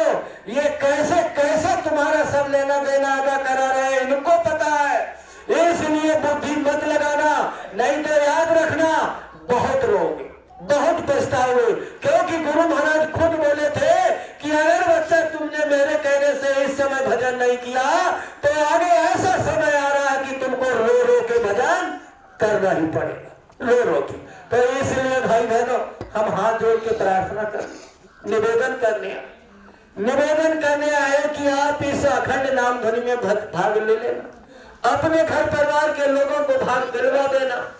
और उसके बाद ये साधना शिविर लगेगा, 10 प्राणों की साधना, बहुत बड़ा खेल होने जा रहा, बहुत बड़ा खेल। क्योंकि जो ऐसे महापुरुष ने जब अपनी मौज कर दी है, भाई बहनों, ऐसी ऐसी लोगों के अंदर शक्ति आने वाली है जो कि कहने का मतलब काल की हर शक्ति से लड़ने की सामर्थ्य उनके अंदर आ जाएगी। खुद बचाने, लोगों को बचाने का पावर आ जाएगा। अरे बाबा जी ने बहुत पहले कहा था कि गुलाबी पगड़ी वालों की जहां तक नजर जाएगी वहां तक काल की कोई भी चाल नहीं चले। इसलिए भाई बहनों, निवेदन करने आए, प्रार्थना करने आऊं कि आप लोग इस अखंड नाम ध्वनि में पहले भाग लें 27 तारीख। और याद रखना, धीरे धीरे तारीख निकल जाएगी, समय भी निकल जाएगा। तुम चूक गए तो क्या उसका खाना चाहिए तो आगे वक्त बताएगा, फिर तुम ये भी नहीं कह सकते कि हमको किसी ने बताया नहीं, समझाया नहीं। बाबा जी सीधा सीधा तुमको बता देंगे, खुद अकेले अकेले समझा देंगे।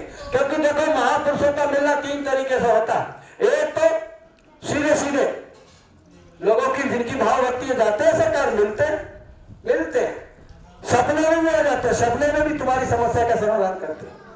काफी बातें तो ये सपने में उनका निराकरण। देखो, इस समय इतनी उस परिस्थिति में मैं जूझ रहा था इस समय जब मैं आया था, क्योंकि दिमाग कहीं था, लेकिन हुजूर ने जरा देर में झटके में सब समाधान कर दिया। सब समाधान यही, बैठा थोड़ी देर, बैठते बैठते डॉक्टर साहब ने उसका हल निकाला, तोड़ निकाला, बात की, और वह सब समस्या है। तो देखो, हम तो इसलिए कह रहे हैं ये समर्थ, और ये इनका आना ही हमारे आपके लिए हुआ, हमारे आपके। देखो, गुरु महाराज भी जब आए थे तो गुरु महाराज ने सीधा सीधा लोगों से बोला था, देखो हमें तुमसे कुछ लेना देना नहीं, तुमसे हमको कोई चीज की इच्छा भी नहीं, और ना तुम अपने दिल दिमाग में ये रखना कि हम कोई अधिकारी कर्मचारी या कोई नेता एमपी मैनेजर ये कुछ बनने आई है, भी कोई नहीं। अरे बोले, हमारा तो एक ही निशाना है कि आए हम उस दास से जहां तुम्हारो धाम, आए हम उस देश से जहां तुम्हारो धाम, और तुमको घर पहुंचाना एक हमारे काम। देखो, इस समय पे बाबा जी केवल आपसे यही प्रार्थना चाहते हैं कि आपको किसी न किसी तरीके से आपके देश में पहुंचा दिया जाए, आपके धाम में पहुंचा दिया। तो इसलिए भाई बहनों, हमारा निवेदन प्रार्थना, जितने लोग सुन रहे हो सब लोग इस अखंड नाम ध्वनि को अपने अपने दिल दिमाग में लिख लेना। ये एक बचने का अचूक, यानी कहने का मतलब तरीका हुजूर ने निकाला। देखो, क्योंकि देखो, अगर आप लोग चूक गए तो देखो, गुरु महाराज कहते हैं कि अच्छे दिन पाछे गए, किया न प्रभ से हेत, और अब पछताए होत के जब चिड़िया चुन गई खेत। धोखा हो जाता, लोग हो जाता। काफी प्रेमी बैठे हैं, अगर बाबा जी की बात माने होते तो काफी परिवार और संगत और लोगों का भला करते थे, लेकिन चूक गए, और चूकने से संगतों का नुकसान हो गया। तो इसलिए देखो, हमारा निवेदन प्रार्थना, और जितने जिम्मेदार सब लोग बैठे हो, देखो आगे तुमको नहीं पता कितना बड़ा परिवर्तन, और जो गुरु महाराज बोले शौचालय जो होने जा रहा है उसमें 10 करोड़ प्रेमी भाग लेंगे, 10 करोड़। तो इससे ये सिद्ध होता है संगत बहुत बढ़ेगी, और संगत बहुत बढ़ेगी, उसके लिए भी हुजूर ने तौर तरीका अनुशासन में रहना बता दिया। और सब लोग याद रखो, अगर आप महापुरुष की बात को पीछे करते हो, दया कर जाती है, दया से आप खाली हो जाते हो। इसलिए ये सब बातें अपने अपने दिल दिमाग में रखो। देखो, संगतों में जब जाओ तो सबसे पहली बात आप सब लोग लिख लो, खुद अपने ऊपर लागू करो, दूसरे के लोगों को जिनको ले जाओ उनको बताओ कि अपने ही जिले की रावटी में रहे, अपने ही जिले के भंडारे में खाएं, क्योंकि संगतें बढ़ेंगी। क्योंकि लेना देना जो आधा हो रहा है, अगर आप इधर उधर चलते रहे तो, क्योंकि समय कम है, इसलिए बाबा जी चाहते हैं कि अब थोड़ा अपने सिस्टम में रहो, सिस्टम में। दूसरी बात, प्रेमी भाई बहनों, अपने अपने घरों पे झंडा और जय गुरुदेव, क्योंकि परिवर्तन का समय चल रहा है, इसलिए हुजूर ने कहा कि ये जय गुरुदेव और गुरु महाराज का झंडा कंटिन्यूअस ये दिमाग में रखो। जब घर से निकलो तो देखो कि झंडा सही है, सही नहीं है तो उसको चेंज कर दो, क्योंकि ये सब हमारे बचाने के तौर तरीके हैं। हुजूर चाहते हैं, क्योंकि उन्होंने सब प्रोसीजर लागू कर दिया, क्योंकि कोई ना कोई कारण में आप फंस जाओगे, किसी न किसी सूत्र में फंस जाओगे जिससे आपकी बचत हो जाएगी। तो घर पे झंडा हमेशा लगा होना चाहिए और दरवाजे पे जय गुरुदेव लिखा होना चाहिए। घर के अंदर गुरु महाराज का मंदिर होना चाहिए। अरे विचार करके देखो, गुरु महाराज कहते हैं कि जिस घर में साध सेवा नहीं, बहुत ध्यान से सुनना, गुरु महाराज कहते हैं कि जिस घर में साध सेवा नहीं और सतगुरु पूजा नाय और सो घर में घट जानिए बसे भूतता मार। यानी जिस घर के अंदर साध की पूजा नहीं, सेवा नहीं होती, साध की सेवा नहीं होती और सतगुरु की यानी पूजा और की इबादत ध्यान भजन नहीं होता, गुरु महाराज कहते हैं वो घर मरघट के समान है और उसमें भूत वास करते हैं। तो इसलिए गुरु का मंदिर होना चाहिए, मंदिर होना चाहिए। और देखो, दर्शन जब करने चाहे तो ध्यान रखो, यानी भीड़ भाड़ से बचो, क्योंकि दया लेना है तो देखो महाराज जी की बात को मानोगे तब मिले।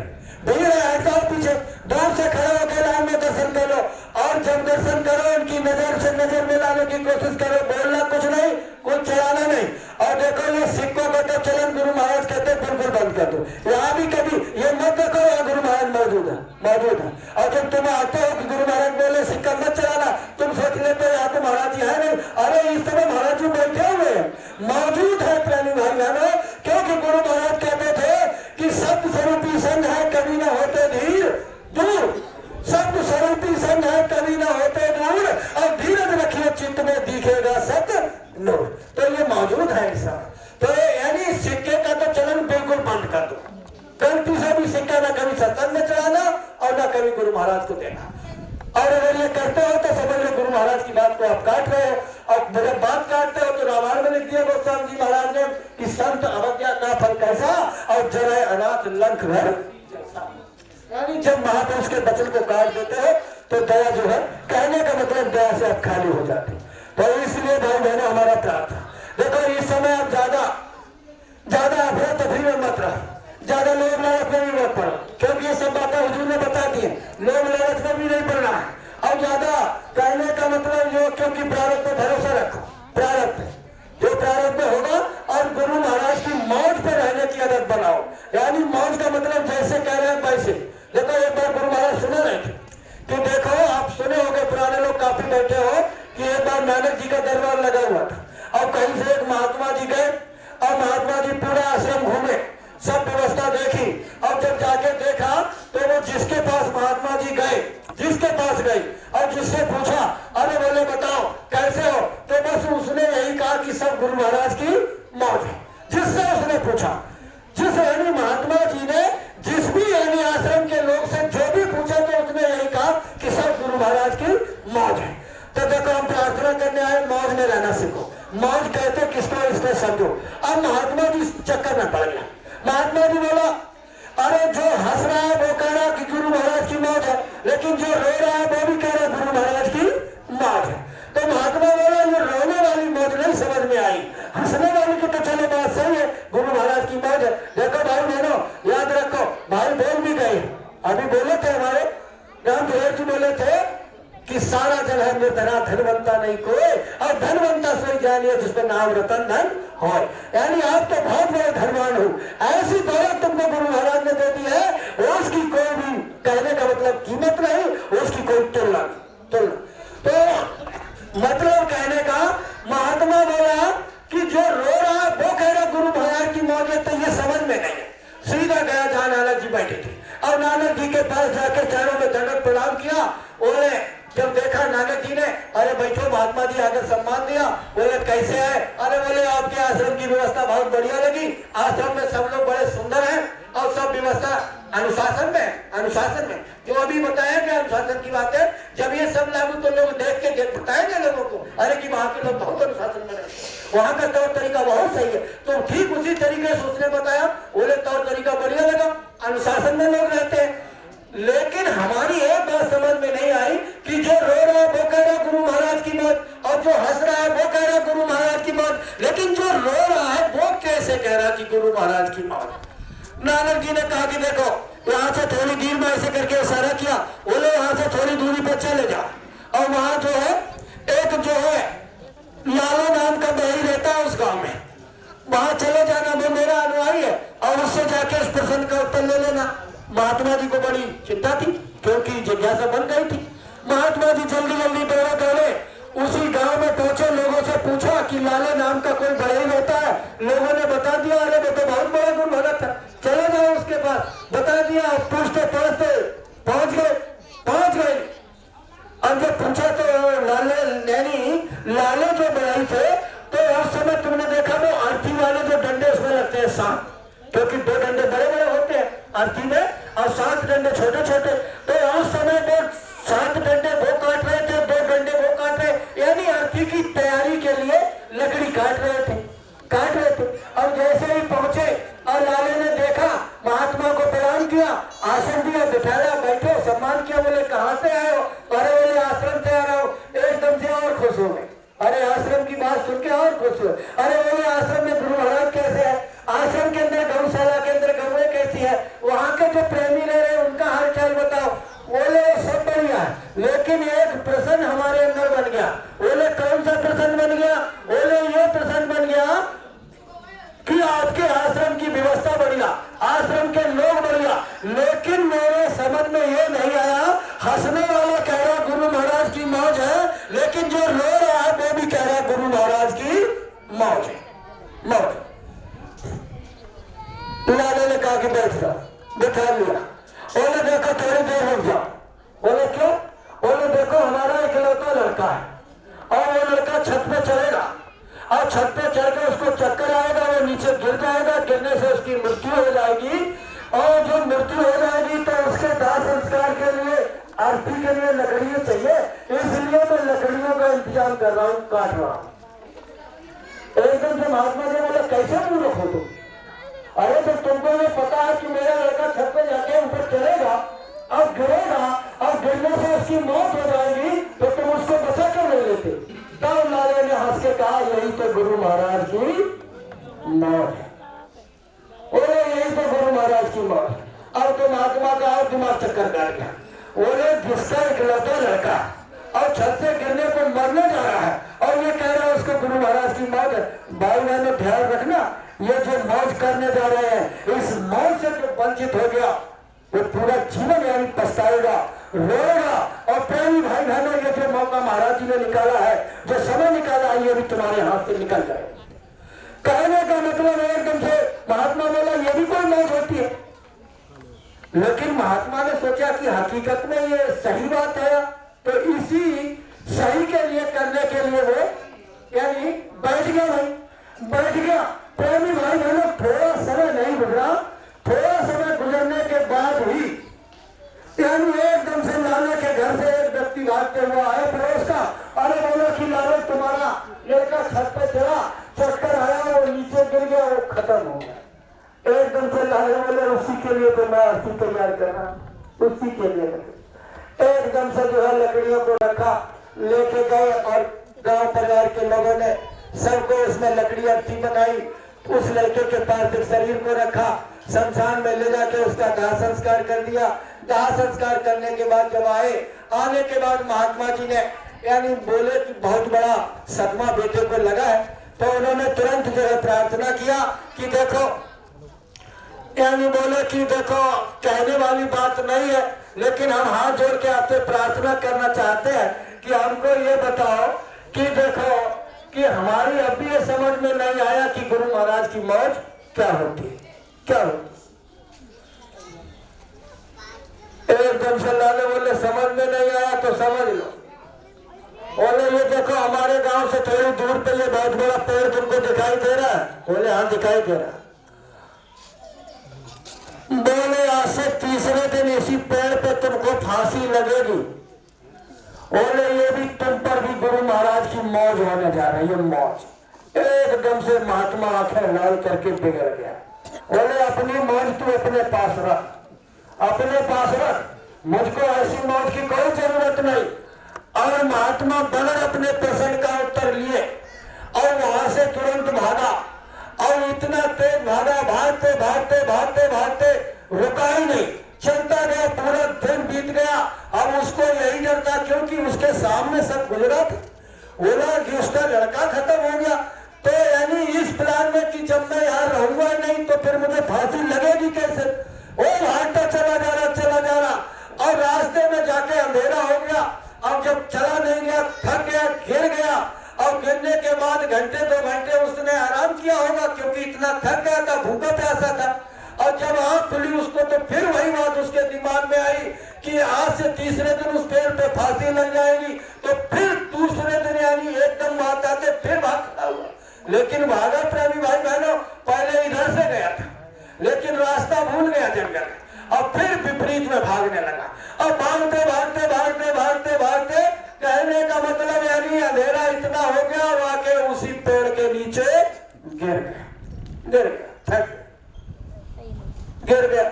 अब जब गिर गया तो उसी लाले के गांव में रात में हो गई चोरी हो गई एक सेठ के यहाँ। अब सेठ के यहाँ चोरी हो गई तो चोर वहां से रात में सब सामान निकाल के लाए और निकालने के बाद देखो अब तो चोरियां नहीं होती है। पहले के समय में चोरियां होती थी तो चोर घर से बक्सा संदूक ले जाते थे और दूर गांव से जाकर उनका ताला फाला तोड़ के और उसमें से जो भी जरूरत की चीज होती थी ले लेते, बाकी फालतू सामान वहीं छोड़ के चले जाते। तो ठीक इसी तरीके से चोरों ने वहां अपना सारा सामान जो था उसमें से पैसा, सोना, चांदी जो कुछ था ले लिया और बाकी जो अंदूक संदूक जो भी अपने कपड़े थे सब वहीं डाल लिया। लेकिन उसी में एक हार निकला। अब हार इतना कीमती था और जो चीज उन्होंने निकाली उससे बंटवारा सब लोगों का पूरा हो गया। तो पहले के चोर भी बहुत अच्छे थे, अब तो लोगों की भावना ही खराब हो गई। अब तो कुछ समझ में नहीं आता कि आखिर लोगों के दिल दिमाग में चल क्या। पहले के चोरों की भी भावना सही थी। चोरों ने सोचा देखो हमको आपको पर्याप्त धन यानी संतुष्टि थी पहले। अब तो कहने का मतलब गुरु महाराज कहते हैं कि अगर किसी के पास 1000 है उसको 10,000 दे दो तो वो फिर 1 लाख की इच्छा करेगा। अब 1 लाख दे दो तो फिर वो 1 करोड़ की इच्छा करेगा। महाराज जी तो मन से बैठते हैं कि अगर उससे पूछ ले जाओ तो आखिर में यही कहेगा कि कुबेर भगवान का जो खजाना है ना वो सब हमको ही मिल गया, हमको। तो देखो चोरों को संतुष्टि हो गई। चोर बोले देखो अपने लिए पर्याप्त धन मिल गया और ये इतना सुंदर हार है, इस हार को अगर तोड़ के बांटोगे तो इसकी गरिमा खत्म हो जाएगी, कीमत खत्म हो जाएगी। इसलिए 5 चोरों ने प्लान किया कि इसको दान कर दिया जाए, इस हार को दान कर दिया। अब जब दान करने की तब तक धीरे धीरे दिन फैलने लगा। जब दिन फैलने लगा तो तब तक किसी की नजर पड़ गई। अरे बोले दान करने वाला महात्मा तो खुद ही देखो सो रहा क्योंकि वो इतना थक गया था, भूख प्यास से पड़ा था। तुरंत जो है वही हार चोरों ने लेके महात्मा जी के गले में डाल दिया और गले में डाल दिया। चोर तो अपना अपना सामान लेके चले गए। उधर जब लोगों को पता चला कि सेठ के यहाँ चोरी हो गई, लोग खोज रखते हुए आए और आके जब देखा बोले चोर मिल गया, चोर। अब जो भी लोग आए अब महात्मा को जब उठाया तो उसके शरीर में कथा नहीं थी, इतना थक गया था। तो जिसने भी देखा और जैसा जिसकी समझ में आया लात, भूसा, चप्पल जो भी पड़ा हाथ पे उस महात्मा को बहुत मारा। और पूरे गांव में यानी ये चर्चा हुई, बोले अरे ये तो महात्मा है और महात्मा होकर इसने इतना घिनौना काम किया है। इसलिए उन्होंने तुरंत आदेश दिया। लोगों ने आपस में विचार विमर्श किया कि बोले इसी पेड़ पे इसको फांसी लगा दो, इसी पेड़ पे लगा। और गांव वालों का प्रस्ताव पास हो गया और तैयारी होने लगी और पूरा जो है रस्सी फस्सी डाल के फंदा बना दिया गया। और जैसे ही बताया उसी हिसाब से, कहने का मतलब महात्मा जी के गले में फंदा डाल दिया। और फंदा डालने के बाद लोग पूछते हैं कि किसी से कुछ खाना है, तो महात्मा जी बोला कुछ नहीं खाना। बोले किसी से मिलना है, तो बोले नहीं मिलना भी किसी से नहीं, अगर तुम लोग चाहो तो आपके गांव का एक लाले नाम का बढ़ई है, अगर उससे अगर मिलवा दो तो अतिथि आओगे। एकदम से लोग बोले अरे वो तो बहुत बड़ा महात्मा, जाओ। जल्दी से लोग गए, लाले को बुला के लाए और लाले को जैसे ही देखा लाले समझ गए, गले में फंदा पड़ा था। अब ऐसे करके महात्मा जी ने इशारा किया, बोले नजदीक आ जाओ। और जब लाले नजदीक पहुंचे और नजदीक जब पहुंचे तो महात्मा जी ने लाले के कान में कहा कि देख लाले, तू ये सोच रहा कि मरने से महात्मा घबरा रहा, तो मरने का गम नहीं, मरना तो सबको ही है कि आया है सो जाएगा राजा रंग फकीर, एक चढ़ सिंहासन गया, एक बंदे जाते जी, कहीं जाना तो सबको। बोले मरने का ना मुझे गम है ना डर है, लेकिन मुझे इस बात का दुख है कि देख लाले ये जो चोरी हुई है, ये चोरी मैंने नहीं की है, केवल तुझको पता है और ये जितने गांव के लोग हैं इनको किसी को पता नहीं। तो इसलिए ये जो मेरे ऊपर कलंक लग रहा है, अगर लाले तू चाहे तो ये कलंक मेरे ऊपर से हटा दे, फिर चाहे भले ही मुझको फांसी लगे। तब लाले ने कहा कि ये तो जब होगा जब गुरु महाराज की दया होगी तब। और एकदम से महात्मा बोला कि अब तक तो हम मौज मौज के चक्कर में यहाँ तक आ गए, मरने जा रहे। अब वो दूसरी आफत कहाँ से ये दया वाली आ गई कि अब दया होगी। तो लाले ने कहा ये तो जब दया होगी तब होगा। तो उन्होंने कहा कि दया कैसे होगी। तब लाले ने तुरंत वही जो वक्त का नाम था, वक्त का कौन सा नाम था, जय गुरुदेव जय गुरुदेव जय गुरुदेव जय जय गुरुदेव जय गुरुदेव जय गुरुदेव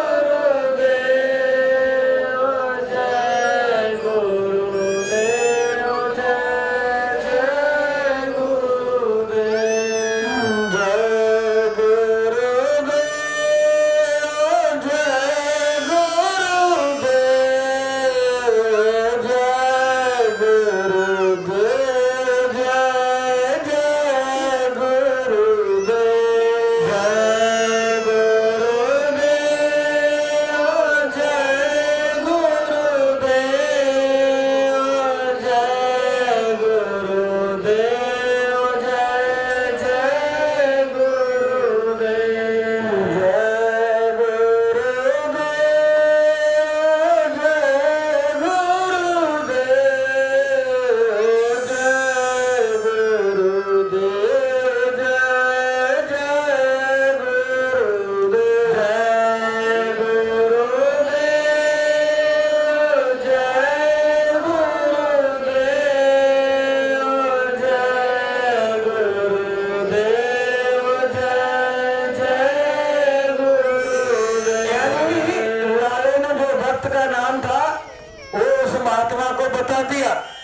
और जैसे महाराज जी इस समय बता रहे हैं कि आपको आंख बंद करके और वक्त के गुरु को याद करके बोलना है, ठीक इसी तरीके से महात्मा जी ने यानी लाले ने महात्मा जी से कहा कि आंख बंद करो और वक्त के गुरु को याद करते हुए इस मंत्र को बोलो, दया हो जाएगी, हो जाएगी। भाई बहनों, हम फिर निवेदन करते हैं, इस ध्वनि में आप अपने परिवार को और खुद आप भाग ले लेना। और जैसे इस समय बता रहे हैं, ठीक इसी तरीके से हम और आप सब उस काल के गाल में जाने वाले हैं। जैसे महात्मा थोड़े समय के पश्चात उसका खेल खत्म होने वाला था, ठीक इसी तरीके से प्रेमी भाई बहनों, जब उस महात्मा ने आंख बंद करके गुरु को याद करके जब उस भक्त के नाम को पुकारा और पुकारा, हुजूर भी बोले हैं कि जब याद करोगे तो जब वो ऊपर अनामी महाप्रभु बैठा हुआ है, ये जय गुरुदेव नाम प्रेमी भाई बहनों उसी सतपुरुष का है, उसी अकाल पुरुष का है जिसने ये पूरे अंड पिंड ब्रह्मांड दुनिया बनाई है। तो महाराज जी कह रहे हैं कि जब उस नाम को आप पुकारोगे आंख बंद करके, और देखो रूप भी देखो, आप समझो, देखो इतने लोग बैठे, हम कितना आपको बताएं, कितना कहें, देखो आप समझो, देखो जो सत्पुरुष है उसमें और जो गुरु होता है उसमें और जो भक्त का गुरु होता है उसमें कोई फर्क नहीं, वो सब चीज एक ही होती है, एक ही होती है। तो कहने का मतलब आप लोग जो है, यानी महाराज जी भी बोले हैं कि आंख बंद करके गुरु को याद करके जब बोलोगे तो वो सतपुरुष ऊपर बैठा हुआ है, जब तुमको देखेगा तो तुमको अपने में तल्लीन कर लेगा। सुन लेना के लिए पड़ी हुई है, महाराज जी ने सत्संग में कहा है कि वो तुमको जो है देखेगा। तो इसलिए भाई बहनों, मेरा निवेदन प्रार्थना कि आप लोग देखो, ये नाम ध्वनि पर इस समय हुजूर ने कहा है कि लोगों को बचा लो, अब जब महात्मा ने याद करके और गुरु को याद करके जब मंत्र को बोला, तब देखो थोड़ी देर के बाद पुलिस वाले जो असली चोर थे उनको पकड़ के ला रहे और आवाज लगा रहे कि महात्मा को फांसी मत दे देना। जो असली चोर थे वो पकड़ गए, जो असली चोर थे वो पकड़ गए। अरे चिल्लाते हुए लाए, पकड़ के जब देखा, अब गांव के लोग सब सन रहे, क्योंकि महात्मा को इतना मारा था और जैसे जिसकी समझ में आया वैसे। तो लोगों को बड़ा गिलानी महसूस हुई, महात्मा के पास जाने की हिम्मत तक लोगों की नहीं पड़ी शर्म की वजह से।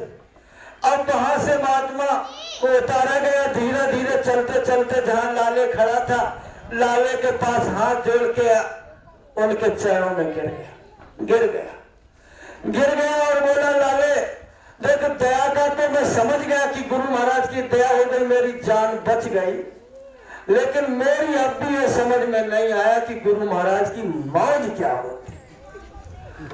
लाले बोला कि महात्मा चलो, इतनी खुशी है कि तुझे दया की तो परिभाषा मिल गई, लेकिन तेरी समझ में अब भी नहीं आया कि मौज क्या होती है। तब जो है लाले ने कहा कि सुन राजन, बोले तू इसी गांव का पहले जिम्मेदार था, इसी गांव जिम्मेदार समझ लो, सेठ समझ लो या प्रधान समझ लो या राजा समझ लो। बोले तू इसी गांव का मुखिया था, और जब तू मुखिया था तो तूने अपने उस मुखिया काल में इन गांव के लोगों को इतना लगाया, सताया, दुराचार किया, मारा, पीटा, लोगों के साथ अनैतिकता की, लोगों के साथ बर्बरता की, तो इन सब का तुझको लेना देना था। और बोला पता नहीं कितने जन्म तुझको लेना पड़ता तब तुम्हें लेना देना अदा हो पाता, लेकिन गुरु महाराज की तुझ पे ऐसी मौज हो गई कि एक ही बार में सबका लेना देना अदा करा दी, सबका अदा करा दी, सबका। तो देखो इनको पता है कि लेना देना कैसे अदा, कैसे। तो देखो भाई बहनों, आप लोग देखो बहुत देर सुनाते नहीं, सुनाते तो मेरे कहो तो हम ऐसे ही सुनाते रहेंगे और ऐसी दया जुड़ी रहे तो 2-4 दिन ऐसे ही बोलते रहेंगे, कोई फर्क नहीं, कोई फर्क। लेकिन प्रेमी भाई बहनों, इस समय हुजूर ने कहा ज्यादा सुनाने समझाने वाली बात नहीं है, सटीक बात को पकड़ना, सटीक। देखो हम इसलिए बार बार इसलिए कहते हैं कि जैसे इस समय हुजूर जब घूमते हैं पूरे विश्व का जब दौरा करते हैं तो गुरु महाराज का दिल बड़ा दुखी होता है, दुखी होता है, क्योंकि गुरु महाराज कहते हैं कि हमने इनको जो दौलत दी है वो दौलत के अंदर इतनी सामर्थ है, जहां खड़े हो तो वहां लोग उनकी तरफ देखते रह जाएंगे, और जहां अपनी बात को रखे तो लोग मुंह की तरफ देखते ही रह जाएंगे। लेकिन प्रेमियों के इस हाल को देख के महाराज जी कहते नहीं है कि लाइन में खड़े हो जाते, कहते दया करो, दया करो, दया करो, दया करो। तो महाराज जी को बड़ा दुख होता, दुख होता। देखो एक बार गुरु महाराज बता रहे थे, समर्थ गुरु रामदास जी थे और पूरा अपने प्रेमियों के यहाँ दौरा जब करके आए, और जब दौरा करके आए तो जिस प्रेमी के यहाँ गए किसी के यहाँ शांति नाम की चीज ही नहीं। कोई कह रहा कि हमारे घर में लड़का सही नहीं चल रहा, कोई कह रहा बहू सही नहीं चल रही, कोई कह रहा कि हमारे घर में तो रात दिन कलेश ही मचा रहता है, कोई कह रहा कि हमारे यानी 10 घर में लोग हैं बराबर मेहनत कर रहे हैं, पूरा नहीं पड़ रहा, कोई कह रहा कि पैसा बहुत है लेकिन पति पत्नी में सुबह ही सुबह महाभारत छिड़ जाता है, यानी शांति नाम की किसी के यहाँ चीज नहीं मिली। तो समर्थ गुरु रामदास को बड़ा दुख हुआ, बड़ा दुख हुआ। और जब दुख हुआ तो उन्होंने पूरी संगत को ढिंढोरा पिटवा दिया और कहा कि फला फला जगह पे इकट्ठे हो जाओ।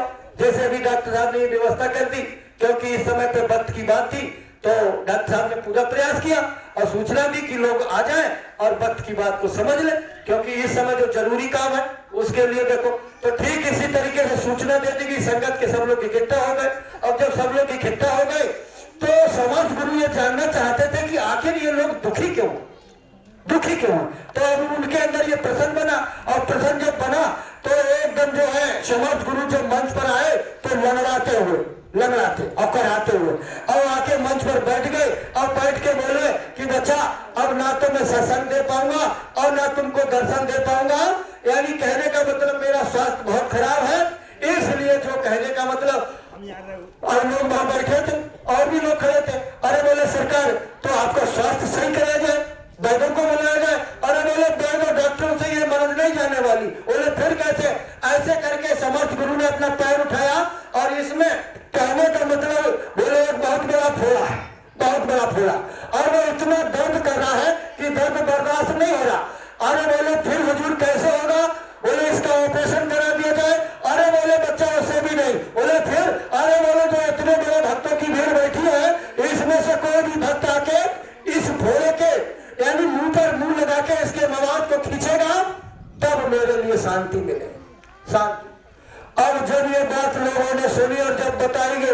तो सब जो ऐसे सुन रहे थे सब ऐसे सुन सब अच्छे।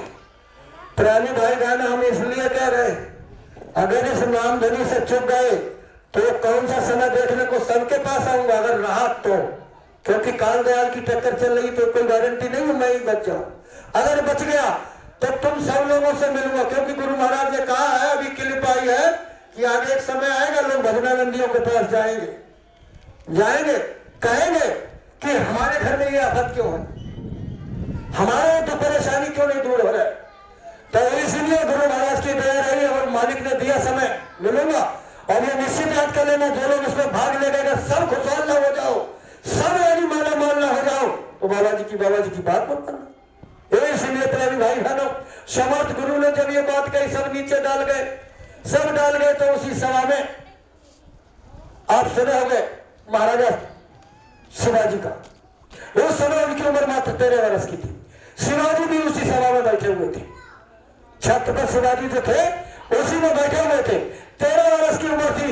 और जब सुना कि अरे मेरे गुरु को इतना बड़ा भयंकर कष्ट, और वो जरा से उस फोड़े की वजह से, उस फोड़े का मवाद खींचने से गुरु को शांति मिलेगी, तुरंत वहां से उठ के आए और उठ के सीधे जब मंच पे जाने लगे और मंच पे जाके एकदम से बोले गुरु दिखाओ कहां पर है वो फोड़ा जो तुमको दर्द कर रहा।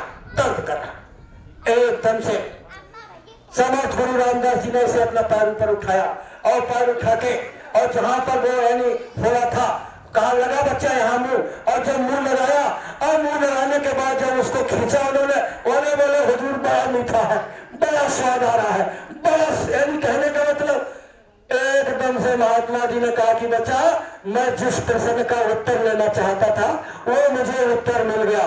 बोले मैंने इसमें फोड़ा नहीं था, उसमें उन्होंने पका हुआ आम बांध रखा था, पका हुआ आम बांध रखा था। बोले कि ये मैंने क्यों ऐसा कि मुझको ये जानकारी हो गई कि तुम जितने लोग आज दुखी हो, क्यों दुखी हो, क्योंकि तुमने आदेश का पालन नहीं किया। भाई बहनों, इसीलिए मैं प्रार्थना करने आया हूं, क्योंकि अब हुजूर को ये बात न कहना पड़े कि मेरे बच्चे को किसी प्रकार का कष्ट है। इसलिए सब लोग बराबर यानी इस धनु में भाग लो और देखो बड़े हर्षोल्लास से, क्योंकि गुरु महाराज की बात याद रखो। देखो सबसे पहली मोटी बात यह देखो सत्यु आ रहा, कलयुग जा रहा, पहली बात। दूसरी बात गुरु महाराज ने कहा था कि ये बच्चा इस शाकाहारी का प्रचार बराबर ऐसे ही करते रहना, और इसी शाकाहारी के प्रचार के करते करते एक दिन इस धरती पर सत्य आ जाएगा। तो इस प्रचार को रुकना नहीं है, जोर शोर के साथ लोगों के लिए चिल्ला चिल्ला के लोगों को बता दो कि आगे का समय ठीक नहीं है। आप लोग अंडा मांस मछली शराब का सेवन बंद कर दो, कुदरत बौखलाई है, और सीधे सीधे ऐसे समझा दो कि जो घर काटे और का अपना रहा कटाए, और साईं के दरबार में बदला कहीं न जाए।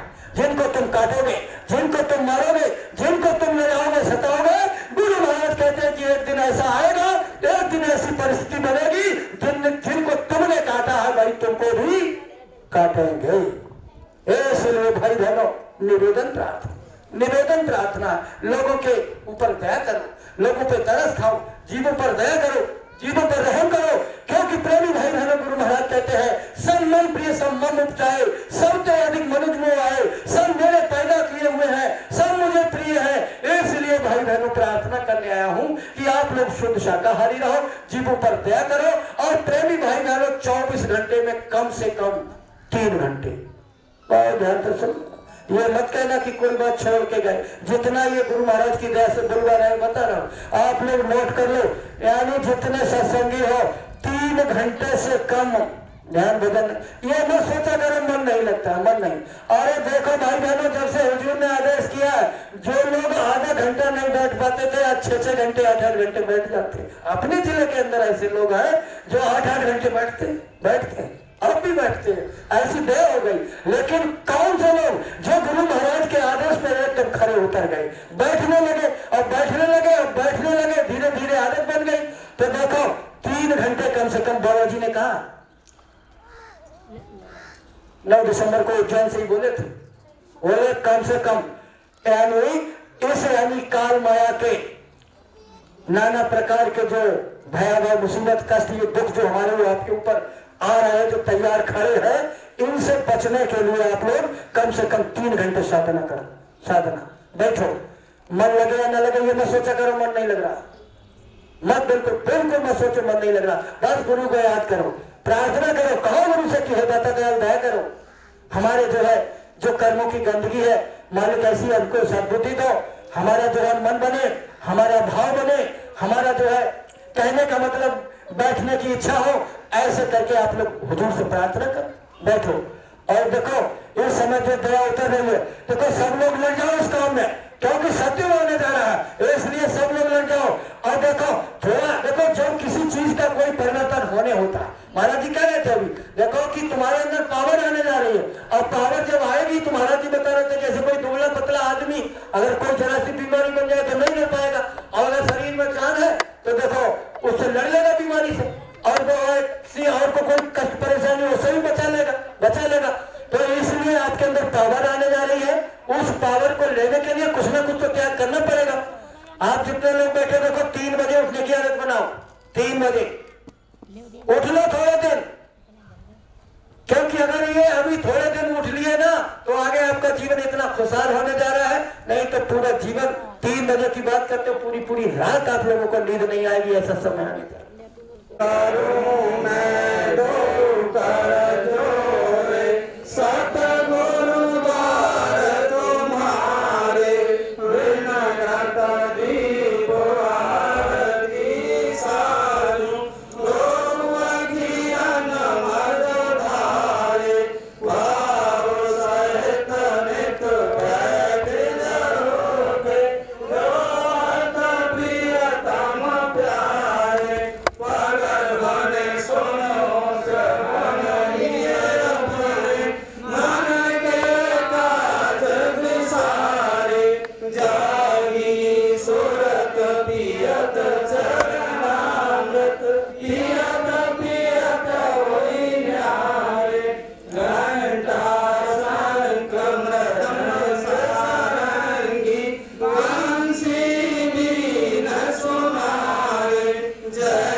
सेवा प्रस्तुत करनी है तो वो आपकी माता के पास आश्रम तक पहुंच जाए। व्यक्तिगत बुलावे की मान्यता प्रदान की, बहुत बहुत हम आपके ऋणी हैं। और तुरंत अब गुरु महाराज की एक आरती होगी और इसके बाद तुरंत प्रसाद बटेगा। तो जो गांव से हमारे से देवी और पुरुष लोग आए उनसे भी निवेदन है, गुरु महाराज का भंडारा है और इसको आप लोग खा ही जाए। तो हमारा निवेदन है कि सब लोग भोजन प्रसाद तुरंत तत्काल बटेगा, खा के तब आप जाए। केवल 5 मिनट का हमको समय दे दीजिए। अपना 3 बजे 4 बजे उठ जाओ और कम से कम जो है 2 घंटे 2.5 घंटे 3 घंटे जितना बैठो। और देखो अगर 3 घंटे एक बार में नहीं बैठ पाते हो 2 बार में बैठो, नहीं तो हुजूर ने 9 दिसंबर को बोला था जो हमारी माताएं बहनें यानी अभी तक आदत नहीं बैठ पाएंगी, लेकिन बाबा जी ने आपको बड़ा छूट दी है। अभी अखंड जो साधना शिविर लगेगा उसमें भी हुजूर ने कहा कि जो आश्रम को छोड़ के जगह जगह लगेगा उसमें छूट दी जाएगी। तो देखो इसमें छूट दी है, उन्होंने कहा आधा घंटा करके 6 बार में बैठो, आधा आधा घंटा करके 6 बार में, जब 6 बार में तो 3 घंटे। और जब ये 3 घंटा आपने पूरा कर लिया तो मैं विश्वास ये मंच के साथ बैठ के इस बात को कह रहा हूं कि अगर 3 घंटे तुमने पूरा कर लिया तो 24 घंटे तुमको जीने की, तुमको उस 24 घंटे काल माया के बंधनों से बचाने की सामर्थ्य तुम्हारे अंदर आ जाएगी। इसलिए भाई बहनों निवेदन प्रार्थना, निवेदन प्रार्थना। और देखो अगर इसी दुनियादारी में फिर फंसे रहे तो सीधे सीधे ऐसे समझो कि जहां से सैकड़ों गुजरे थे मुल्कों के बाली थे और सिकंदर जब यहां से गया तो दोनों हाथ खाली थे। इसलिए भाई बहनों खाली चले जाओगे, कोई तुम्हारा कुछ पूछने कसने वाला नहीं। इसलिए हम निवेदन करने आए, बच जाओ, बचा लो लोगों को, बच लो, बचा लो। देखो आराम के साथी लाखों थे, जब वक्त पड़ा तब कोई नहीं, सब दोस्त है अपने मतलब के, दुनिया में किसी का कोई नहीं। ये जो देख रहे हो कि मेरा भाई है, पिता है, पुत्र पत्नी, हुजूर कहते कोई किसी का नहीं, सब लेना देना, सब लेना देना। इसलिए भाई बहनों हुजूर ने अतिदया करके हमको समझदारी दे दी, अपनी वो नाम की दौलत बख्शीश कर दी। तो इसलिए भाई बहनों निवेदन प्रार्थना करता हूं, आप लोग गुरु के आदेश में लगो, गुरु के आदेश में लगो। नहीं तो देखो सीधा सीधा ऐसे समझो कि हर नाम को जाना नहीं 100 वर्ष जीकर क्या मिला, और खुद को पहचाना नहीं 100 वर्ष जीकर क्या मिला। खाली हाथ चले जाओ, 100 साल 80 साल 70 साल के हो गए, अभी तक कुछ नहीं मिला। तो बाबा जी इसीलिए तो कहते हैं कि नीर नदियों का पिया अमृत पिया नहीं नाम का, और मैल मन का ना गया तन धोके सारा क्या मिला।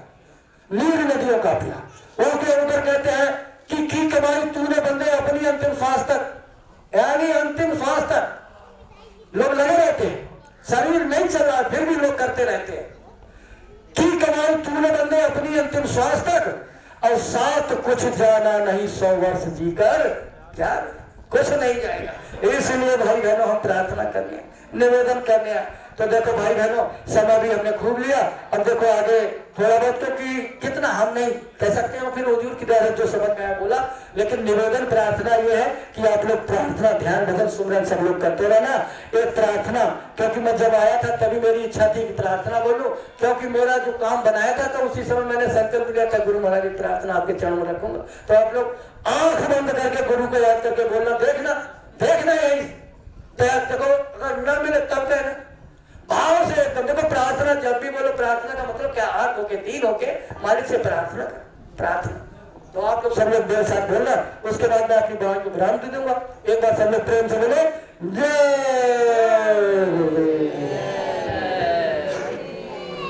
जय गुरुदेव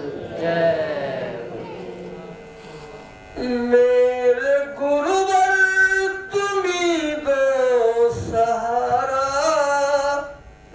और कोई सहारा नहीं है।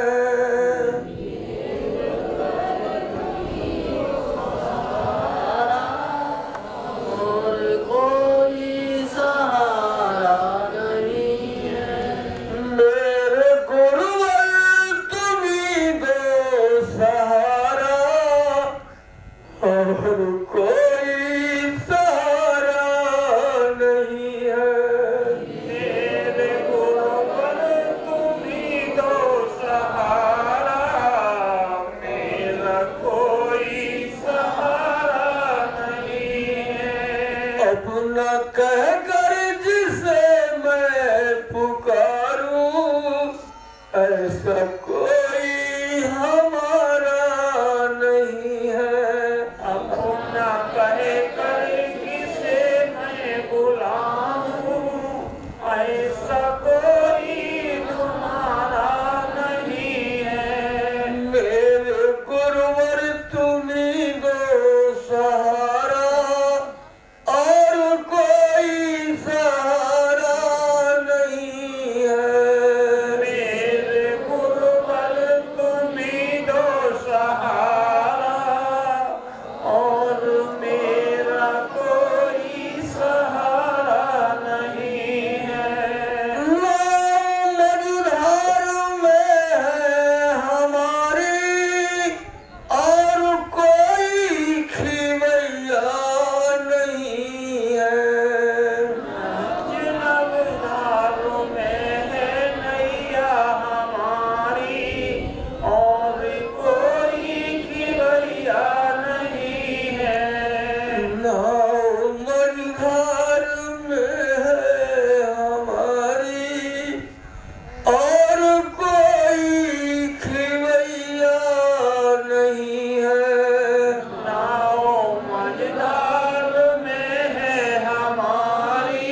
कहने सुनने में कोई ऐसा शब्द निकल गया हो जिससे आप लोगों को ठेस पहुंची हो, तो देखो हम आपके छोटे भाई हैं, छोटे बच्चे हैं।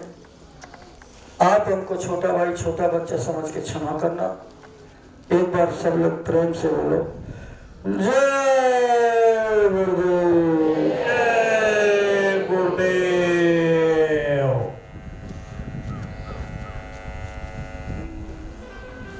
पूज्य स्वामी जी महाराज के चरणों में कोटि कोटि नमन।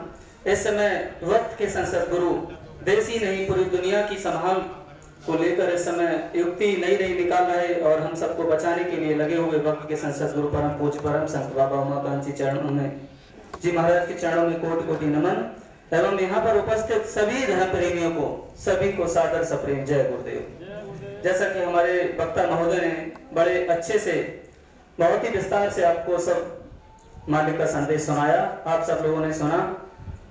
अगर हमारे वक्ता महोदय के मुख से कोई भी गलत शब्द निकला हो तो साहब क्षमा चाहेंगे, और अगर उनके मुख से अच्छी बातें आपको मिली हो तो अपने ऊपर और अपने परिवार के ऊपर उन बातों को आप जरूर धारण करें, जरूर अपनाएं, क्योंकि इस समय आगे जो मालिक बता रहे चेता रहे, समय आगे बड़ा खराब आ रहा है। स्वामी जी महाराज भी पहले कितनी भविष्यवाणियां करके गए कि वास्तव में समय बहुत खराब आ रहा है।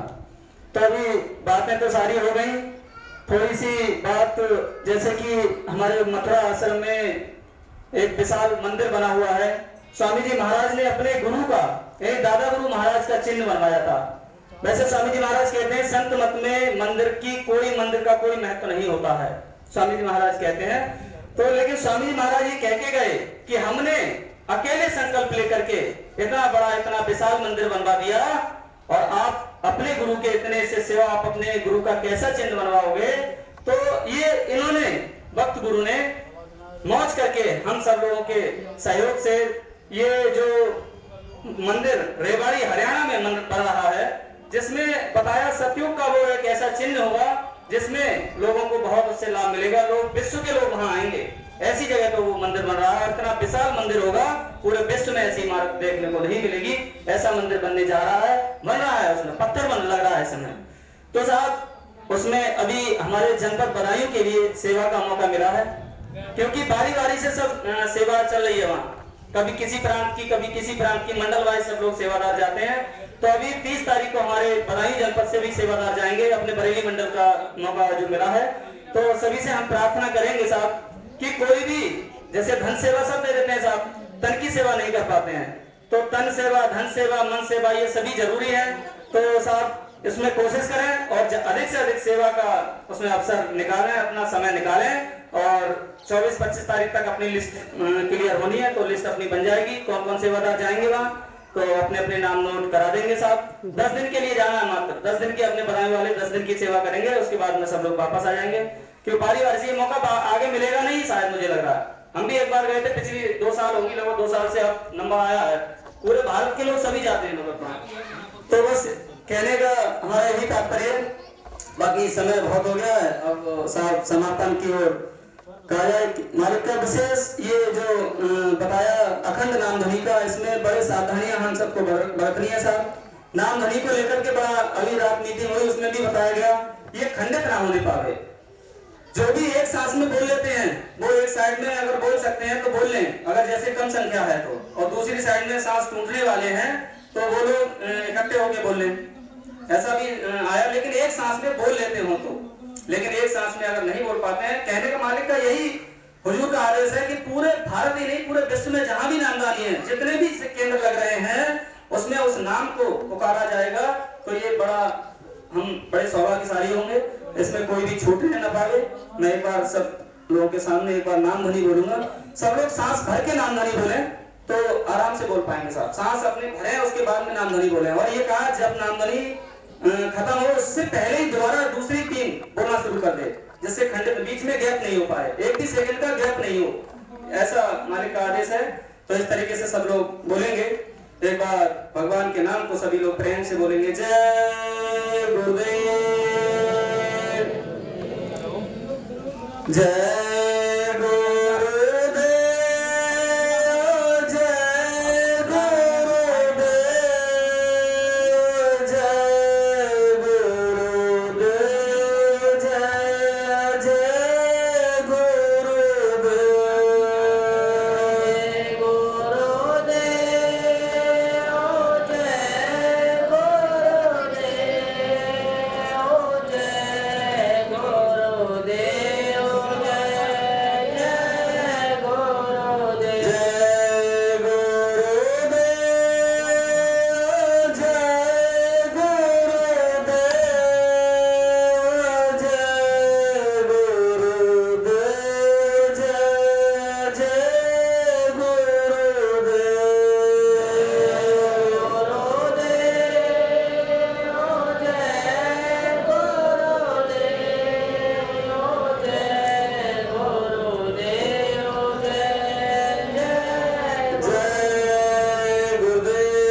बंद करके बोलेंगे और किसी प्रकार की धूप बत्ती या फूल मालाएं, ढोल नगाड़े, आतिशबाजी का प्रयोग किसी प्रकार का नहीं होगा, ऐसा मालिक का आदेश है।